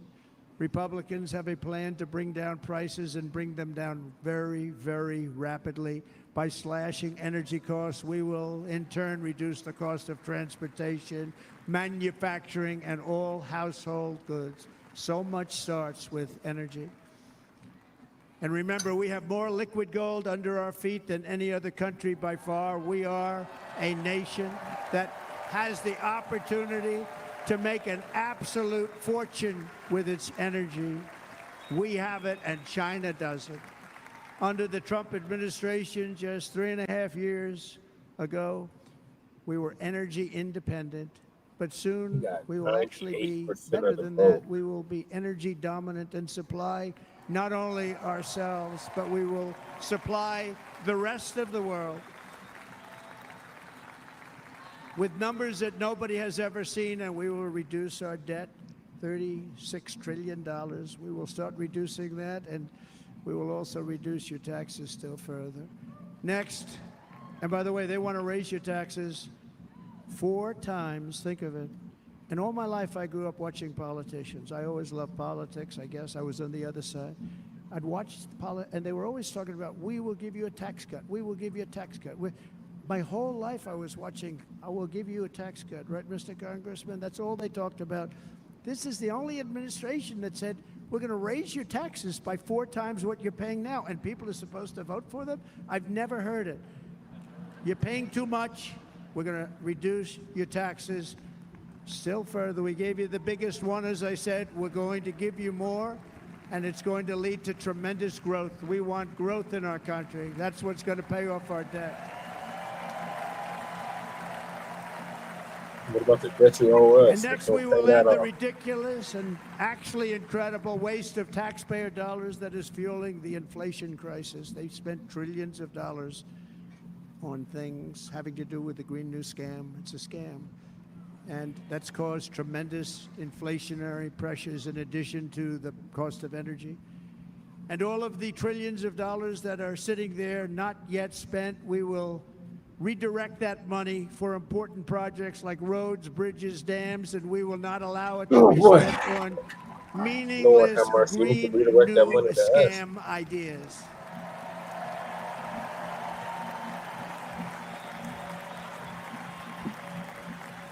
And I will end the electric vehicle mandate on day 1.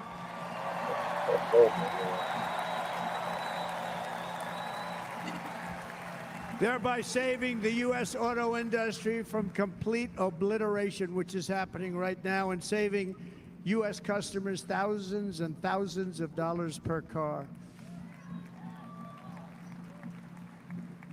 And right now, as we speak, large factories just started, are being built across the border in Mexico. So with all the other things happening on our border, and they're being built by China to make cars and to sell them into our country. No tax, no anything. The United Auto Workers ought to be ashamed for allowing this to happen. And the leader of the United Auto Workers should be fired immediately. And every single auto worker, union and non-union, should be voting for Donald Trump, because we're going to bring back car manufacturing, and we're going to bring it back fast.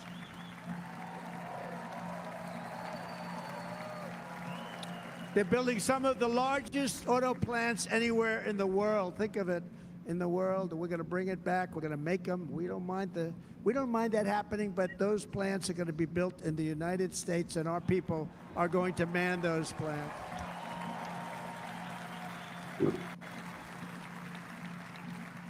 And if they don't agree with us, we'll put a tariff of approximately 100 to 200% on each car, and they will be unsellable in the United States. We have long been taken advantage of by other countries. And think of it, oftentimes these other countries are considered so-called allies. They've taken advantage of us for years. We lose jobs, we lose revenue, and they gain everything and wipe out our businesses, wipe out our people. I stopped it for 4 years. I stopped it, and we're really ready to make changes like nobody had seen before. And remember, USMCA, I got rid of NAFTA, the worst trade deal ever made, and replaced it with USMCA, which is, they say, the best trade deal ever made. Actually, probably the best trade deal was the deal I made with China, where they buy $50 billion worth of our product. They were buying nothing. They buy $50 billion worth. They had to. But I don't even talk about it because of COVID. I don't even mention it, frankly, because of what happened with the China virus. Oh my God, he's still calling us the China virus. We will not let countries come in, take our jobs, and plunder our nation. They come and do that.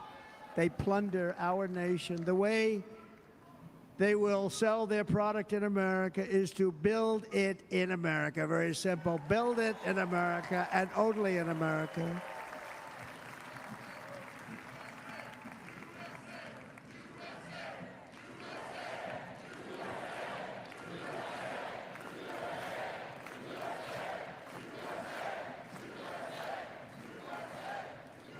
And this very simple formula, and Congress has to go along with us, and they will.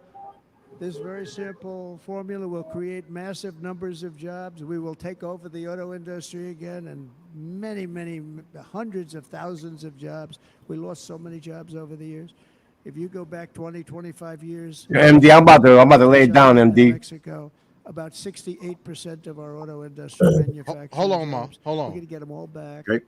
We're going to get them all back, every one of them. Yeah, my bad, man. I was on the phone with my mama. Yeah, it's all good, man. I'm just waiting on him to stop, then I'm going to shut it down. Economic relief. I don't know why you're speaking for so long. Tax cuts for workers that. Yeah, I'm on the phone with Mom Duke. She's sitting here talking about the Trump. The Trump.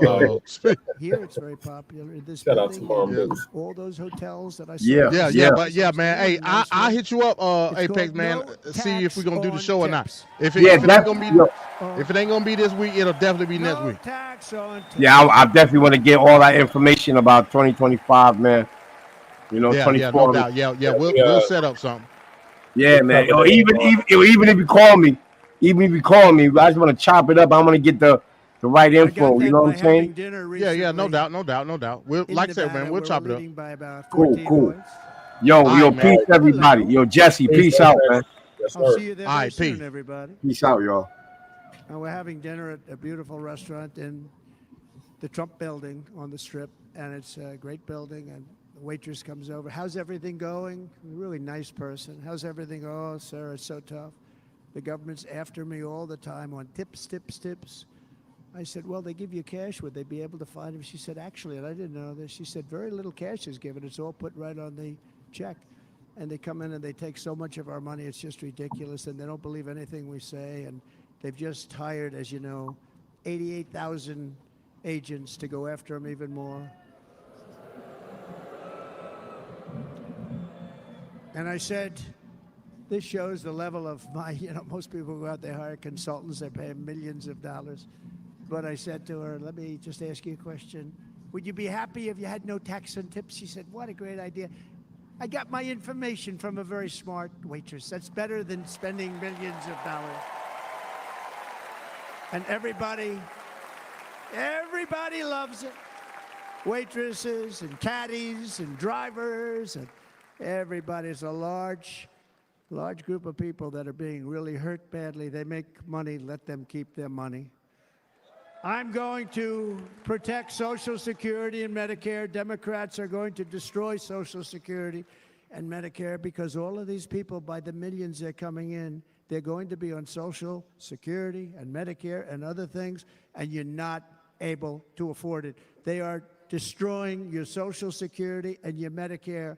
Under my plan, incomes will skyrocket, inflation will vanish completely, jobs will come roaring back, and the middle class will prosper like never, ever before, and we're going to do it very rapidly.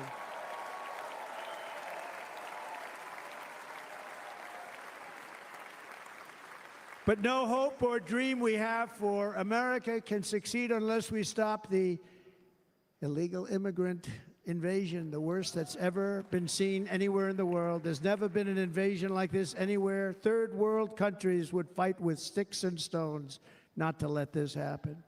The invasion at our southern border, we will stop it, and we will stop it quickly. You heard Tom Homan yesterday. Tom Homan, put him in charge and just sit back and watch. Brandon Judd, the Border Patrol, he's incredible. These guys, they really, their job is a lot easier if they don't have to do anything, but they want to. They're patriots. Brandon Judd, Border Patrol, ICE. ICE goes out. You have to see what ICE does with MS-13. You have these are probably the worst gang, and ICE goes in there. And I know a lot of people in these rows here, and they're very tough people, but they don't want to do this job. They'll go into a pack of MS-13 killers. They're the worst. Probably the worst gangs in the world. We have thousands of them. I moved thousands and thousands out in my 4 years. We moved them out, and it was a pleasure. But ICE would go right into a pack of these killers, and you see fists flying, you see everything flying, and then they take them. They put them in a paddy wagon.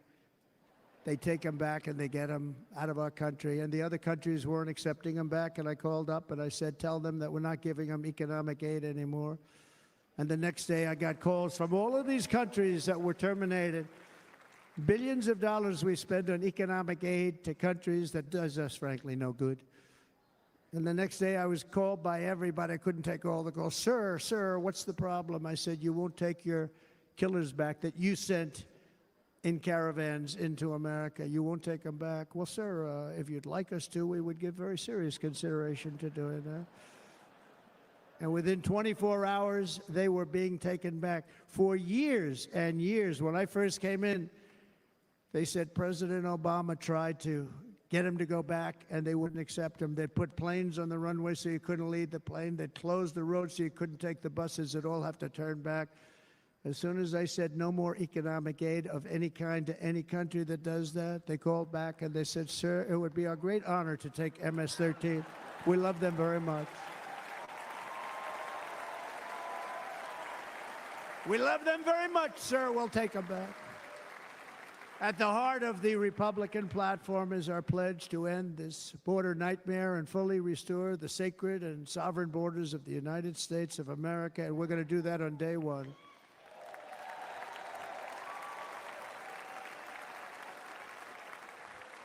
That means two things on day one, right?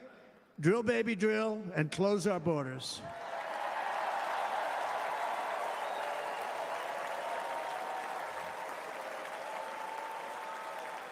And by the way, and I think everybody as a Republican, as a patriot in this room, and most Democrats, we want people to come into our country, but they have to come into our country legally. Legally. Less than 4 years ago, I handed this administration the strongest border in American history.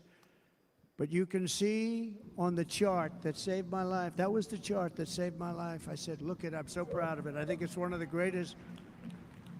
It was done by the Border Patrol, one of the greatest charts I've ever seen. It showed everything just like that. You know the chart. Oh, there it is. That's pretty good. Wow. Last time I put up that chart, I never really got to look at it.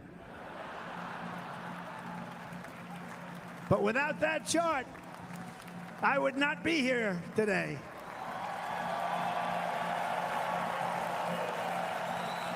Never got to look at it.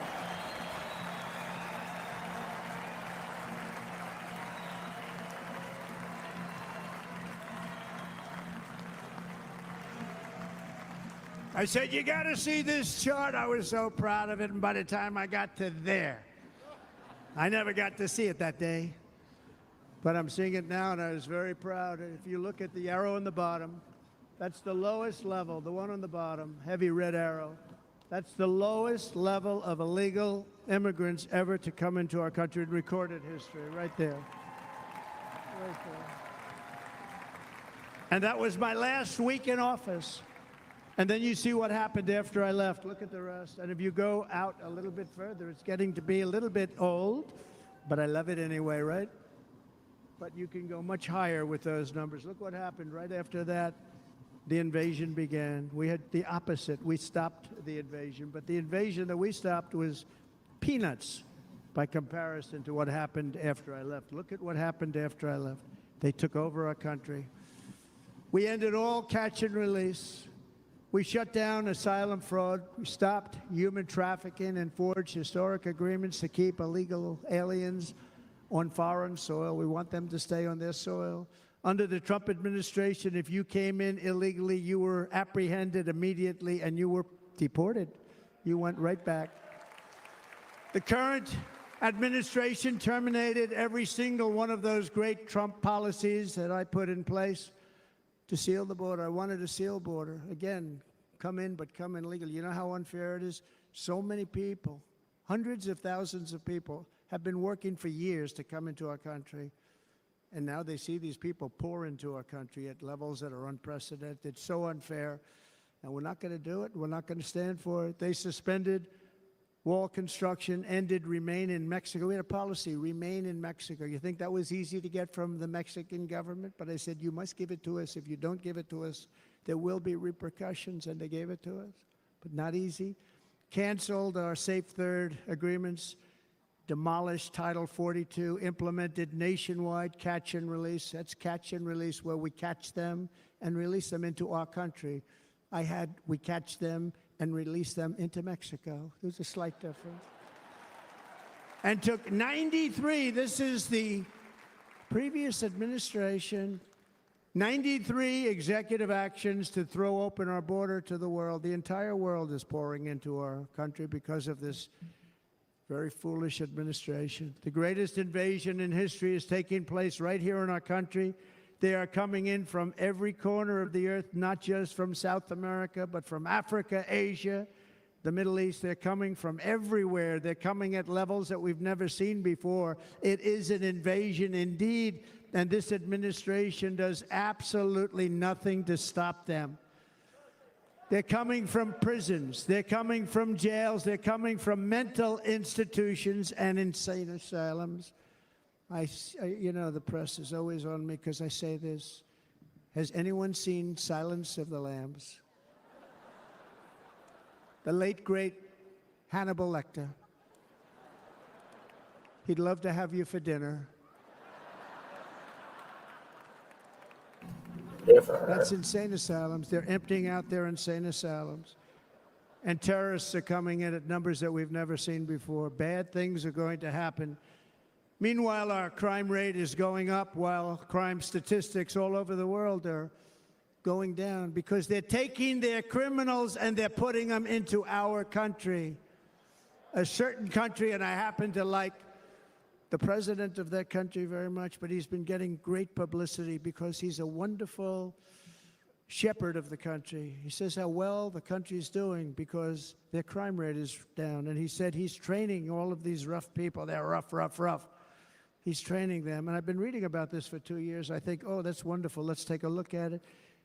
But then I realized he's not training them. He's sending all of his criminals, his drug dealers, his people that are in jails, he's sending them all to the United States.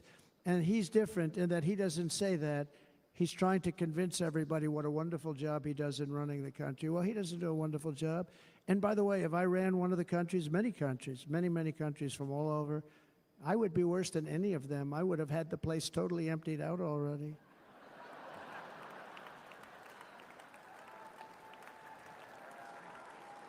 But we become a dumping ground for the rest of the world, which is laughing at us. They think we're stupid. And they can't believe that they're getting away with what they're getting away with, but they're not going to be getting away with it for long. That's what I can tell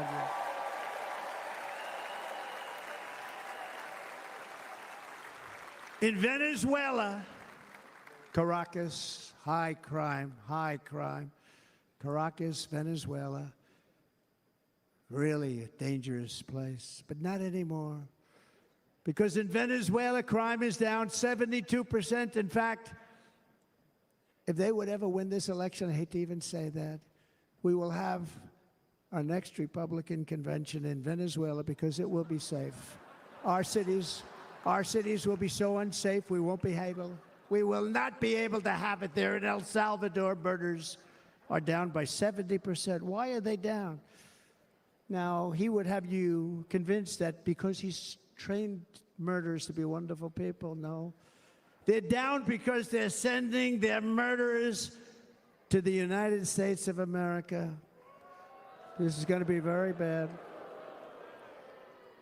And bad things are going to happen, and you're seeing it happen all the time. That's why, to keep our families safe, the Republican platform promises to launch the largest deportation operation in the history of our country. Even larger than that of President Dwight D. Eisenhower from many years ago. You know, he was a moderate, but he believed very strongly in borders. He had the largest deportation operation we've ever had. Just recently, I spoke to the grieving mother of Jocelyn Nungary, a wonderful woman, a precious 12-year-old girl from Houston who last month was tied up, assaulted, and strangled to death after walking to the convenience store just a block away from her house. Her body was dumped near the side of the road in a shallow creek, found by some onlookers who couldn't believe what they had witnessed. Charged with Jocelyn's heinous murder are 2 illegal aliens from Venezuela who came across our border, were in custody, and were then released into the country by this horrible administration that we have right now. I also met recently with the heartbroken mother and sister of Rachel Morin. Rachel was a 37-year-old mom of 5 beautiful children who was brutally raped and murdered while out on a run. She wanted to keep herself in good shape. It was very important to her. She was murdered. The monster responsible first killed another woman in El Salvador before he was led into America by the White House. This White House let them in. He then attacked a 9-year-old girl and her mother in a home invasion in Los Angeles before murdering Rachel in Maryland. Traveled all throughout the country, doing tremendous damage. Rachel's mother will never be the same. I spent time with her. She will never be the same. I've also met with the wonderful family of Laken Riley, the brilliant 22-year-old nursing student. She was so proud of being first in her class, who was out for a jog on the campus of the University of Georgia when she was assaulted, beaten, and horrifically killed. Yet another American life was stolen by a criminal alien set free by this administration. And these were incredible people we're talking about. These were incredible people who died. Tonight, America, this is my vow. I will not let these killers and criminals into our country.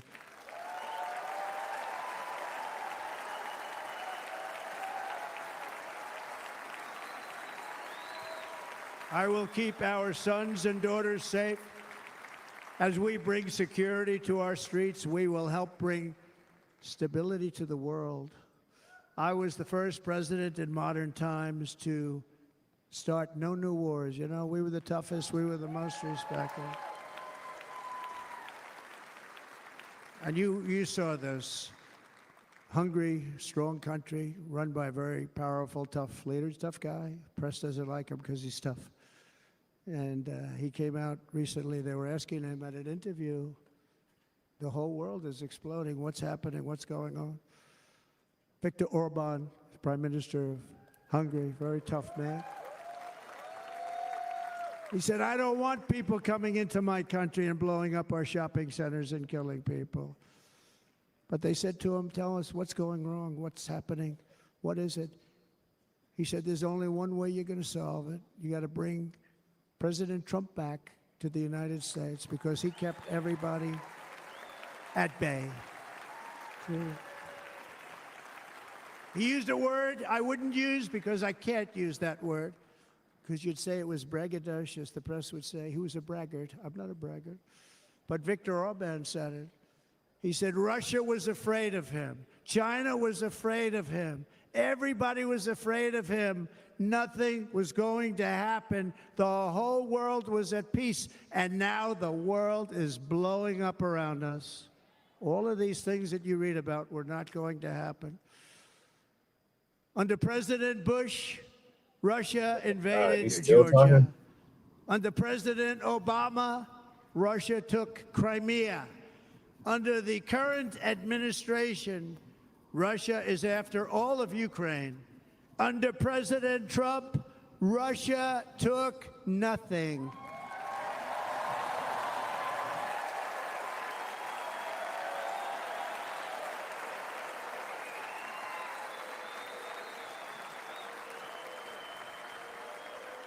We defeated 100% of ISIS in Syria and Iraq, something that was said to take 5 years, sir. It'll take 5 years, sir.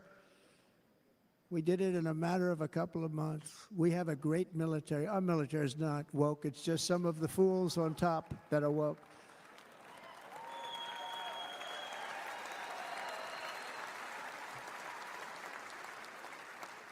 I got along very well. North Korea, Kim Jong-un, I got along very well with him. The press hated when I said that. How could you get along with him? Well, you know, it's nice to get along with somebody who has a lot of nuclear weapons or otherwise, isn't it?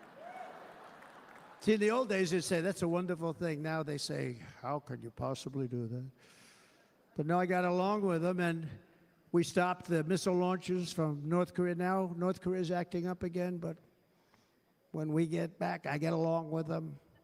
He'd like to see me back, too. I think he misses me, if you want to know the truth. Our opponents inherited a world at peace and turned it into a planet of war. We're in a planet of war. Look at that attack on Israel. Look at what's happening with Ukraine. The cities are just bombed out. How can people live like that where buildings, massive buildings, are falling to the ground?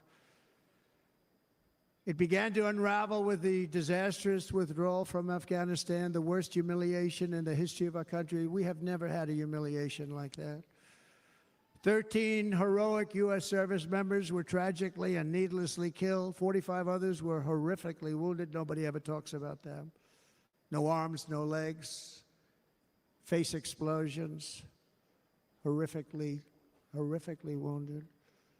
And by the way, we have a man in this room who's running for the U.S. Senate from a great state, Nevada, named Sam Brown, who paid the ultimate price. Thank you, Sam. Thank you, Sam. Thank you. He paid the biggest price probably ever paid by anybody that is running for office, and I think he's going to do great. He's running against a person that is not good, not respected, a total lightweight. But Sam, I think, paid, really, we were talking about it with some of the senators that are working so hard for Sam, but he paid the biggest price of any senator ever to run for the Senate. I don't think anybody's ever what he did. He was a real hero, a really great person, and he's running, and I hope that everybody gets out and votes for Sam Brown.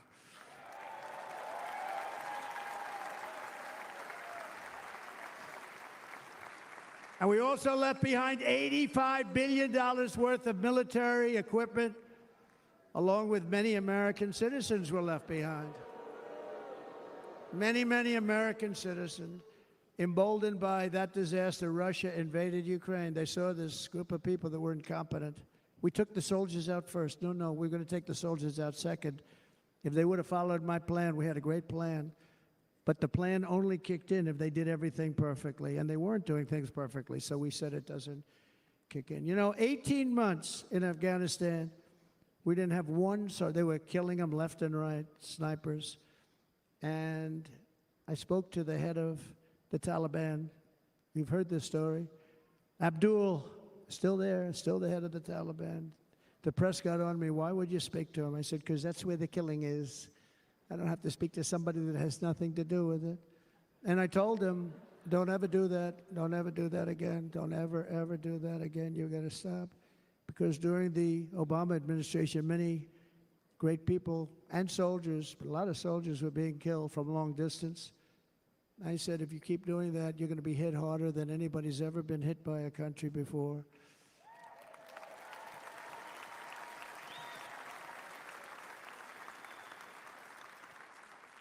And he said, I understand, Your Excellency. He called me Your Excellency. I wonder if he calls the other guy Your Excellency. I doubt it. The other guy gave him everything. I mean, what kind of a deal was that? He walked out, gave him everything. Do you know that right now Afghanistan is one of the largest sellers of weapons in the world? They're selling the brand new, beautiful weapons that we gave them. But think of it. He actually said to me, but why do you show me a picture of my home? I said, you'll have to ask your people or one of your wives. But he could figure it out. And for 18 months, we had not one attack on an American soldier by the Taliban. 18 months.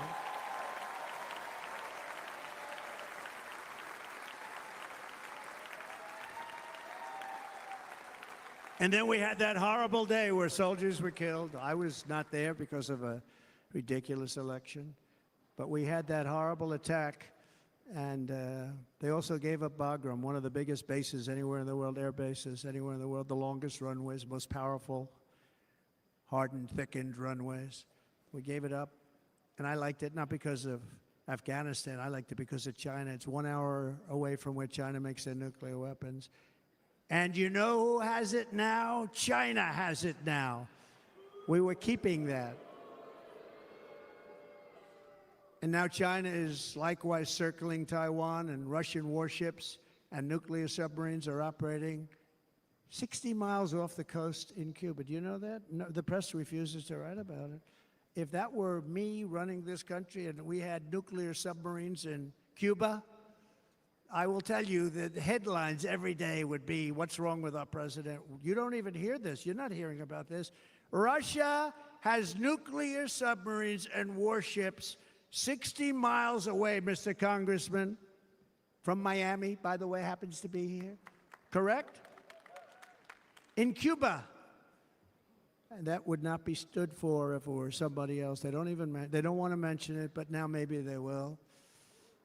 And the entire world, I tell you this, we want our hostages back, and they better be back before I assume office, or you will be paying a very big price.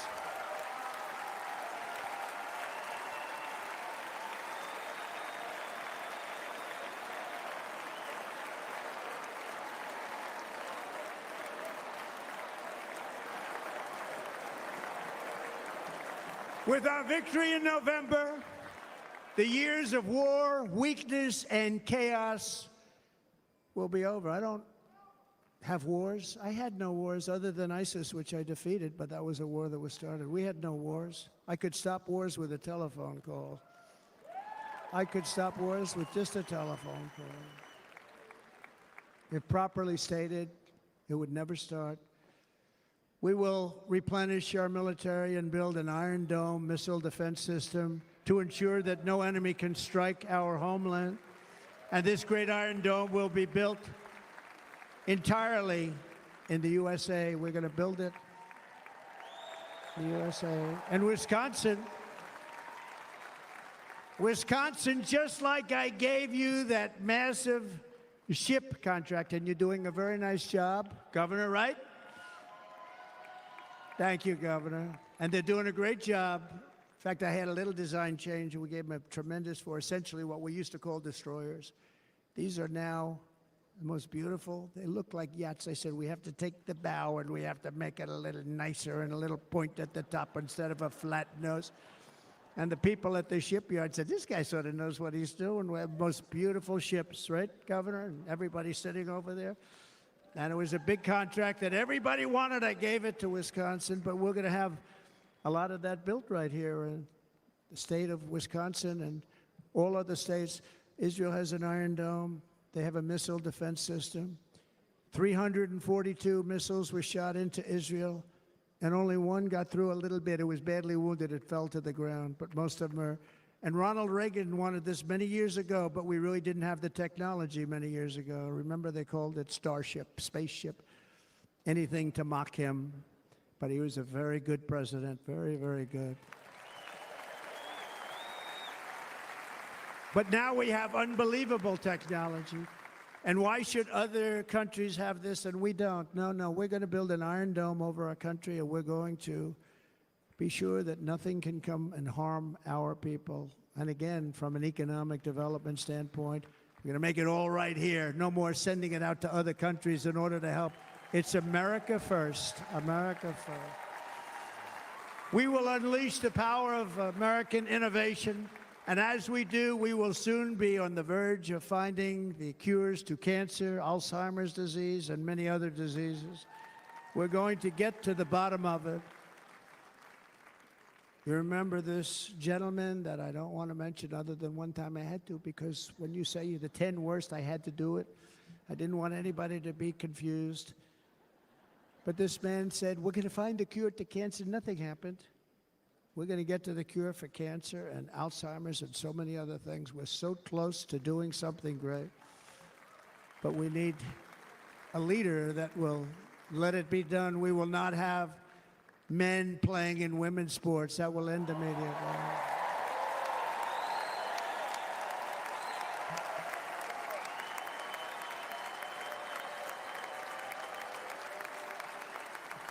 And we will restore and renovate our nation's once great cities, making them safe, clean, and beautiful again.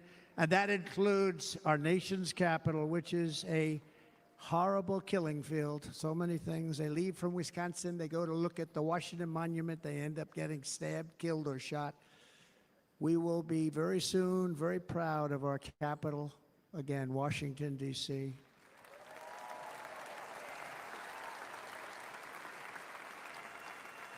America is on the cusp of a new golden age, but we will have the courage to seize it. We're going to take it. We're going to make it a current. We're going to bring this into a golden age like never seen before. Remember this, China wants to do it. Japan wants to do it. All of these countries want to do it. We have to produce massive amounts of energy if we're going to produce the new. If you look at some of the things that have been done and some of the things that we're going to do, but AI needs literally twice the electricity that's available now in our country. Can you imagine?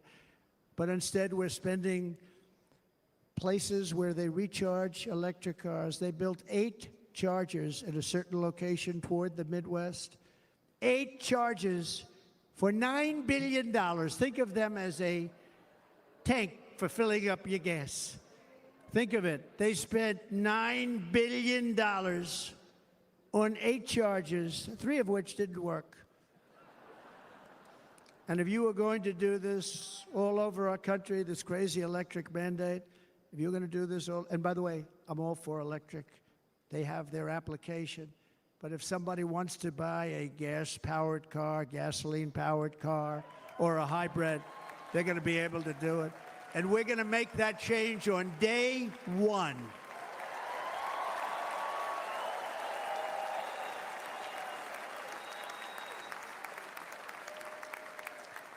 So to conclude, just a few short days ago, my journey with you nearly ended. We know that. And yet, here we are tonight, all gathered together, talking about the future, promise, and a total renewal of a thing we love very much. It's called America.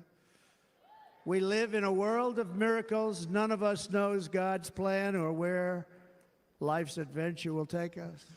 I want to thank Franklin Graham for being here tonight. He's an outstanding man. He wrote me a note recently. I have a lot of respect for him. Sir, I love your storytelling. I think it's great in front of these big rallies. But, sir, please do me one favor. It won't make any difference. Please don't use any foul language. I was a little embarrassed. He said, it won't make any difference. Actually, it does. The story's not quite as good, but I've been very good. The story is not quite as good, to be honest. I've got to have a little talk with Franklin, but he was great. He's a great gentleman. His father was so incredible, Billy Graham. My father used to love taking me to see Billy Graham. My father would take me to see Billy Graham at Yankee Stadium. He had the biggest rallies you've ever seen. He was a good rally guy, too. But he'd get up, and he was a fantastic guy. My father loved Billy Graham. But I love Franklin Graham. I think Franklin's been fantastic, and I'm working so hard to adhere to his note to me.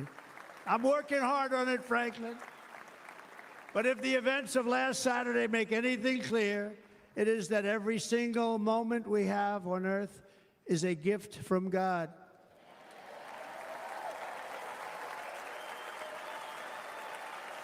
We have to make the most of every day for the people and for the country that we love. The attacker in Pennsylvania wanted to stop our movement, but the truth is the movement has never been about me. It has always been about you. It's your movement. It's the biggest movement in the history of our country by far. Can't be stopped. It can't be stopped. It has always been about the hardworking, patriotic citizens of America. For too long, our nation has settled for too little. We settled for too little. We've given everything to other nations, to other people. You have been told to lower your expectations and to accept less for your families. I am here tonight with the opposite message. Your expectations are not big enough. They're not big enough.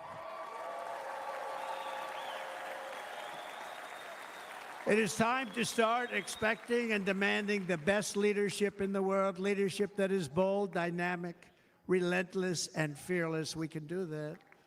We are Americans. Ambition is our heritage. Greatness is our birthright. But as long as our energies are spent fighting each other, our destiny will remain out of reach, and that's not acceptable. We must instead take that energy and use it to realize our country's true potential and write our own thrilling chapter of the American story. We can do it together. We will unite. We are going to come together, and success will bring us together.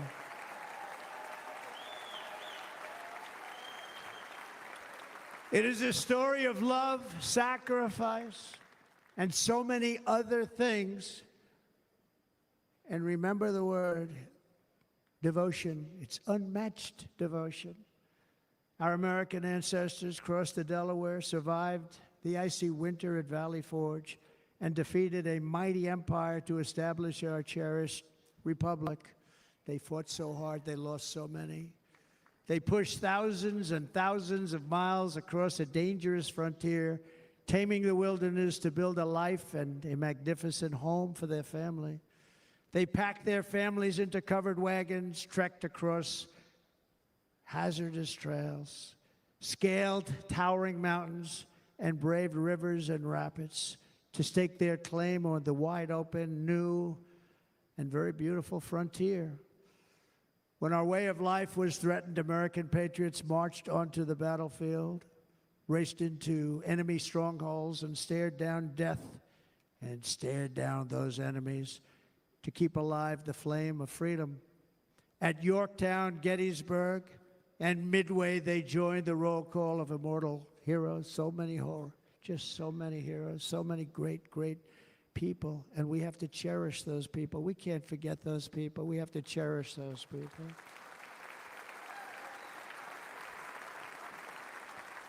And building monuments to those great people is a good thing, not a bad thing.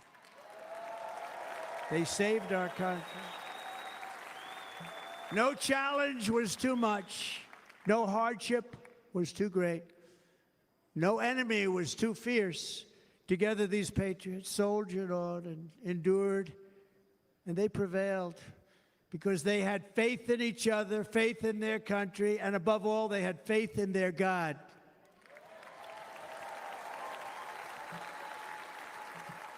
Just like our ancestors, we must now come together, rise above past differences.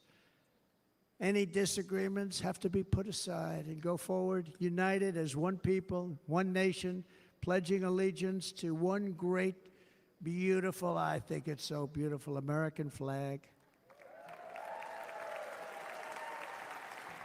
Tonight I ask for your partnership, for your support, and I am humbly asking for your vote. I want your vote. Going to make our country great again. Every day I will strive to honor the trust you have placed in me, and I will never, ever let you down. I promise that. I will never let you down. To all of the forgotten men and women who have been neglected, abandoned, and left behind, you will be forgotten no longer. We will press forward, and together we will win, win, win.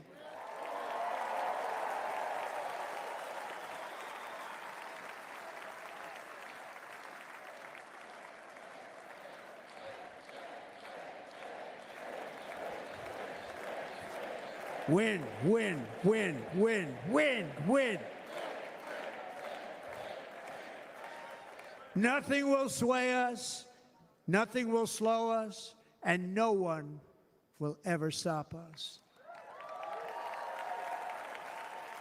No matter what dangers come our way, no matter what obstacles lie in our path, we will keep striving toward our shared and glorious destiny, and we will not fail. We will not fail. Together, we will save this country. We will restore the republic, and we will usher in the rich and wonderful tomorrows that our people so truly deserve. America's future will be bigger, better, bolder, brighter, happier, stronger, freer, greater, and more united than ever before.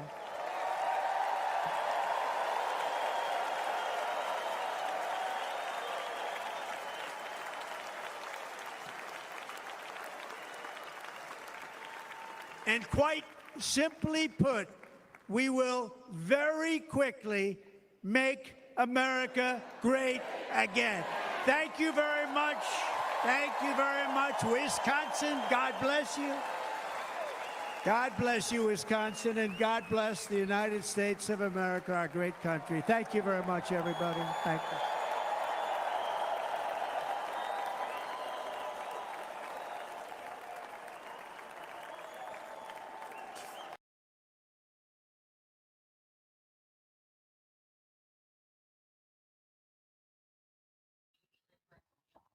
All right, folks. That's the last night of the Republican National Convention. Trump just spoke. It is 12 o'clock right now on Eastern Standard Time. I don't know why he spoke so damn long, but I'm about to get ready to get up out of here. Che, I appreciate you coming through, man. Yeah, no, without a doubt. Make sure you check us out tomorrow morning for Grand Rising with Shabaka and the Chase on Shabaka's Black Experience Enhanced on Blog Talk Radio and StreamYard. Appreciate you, MD. Yeah, no doubt, no doubt.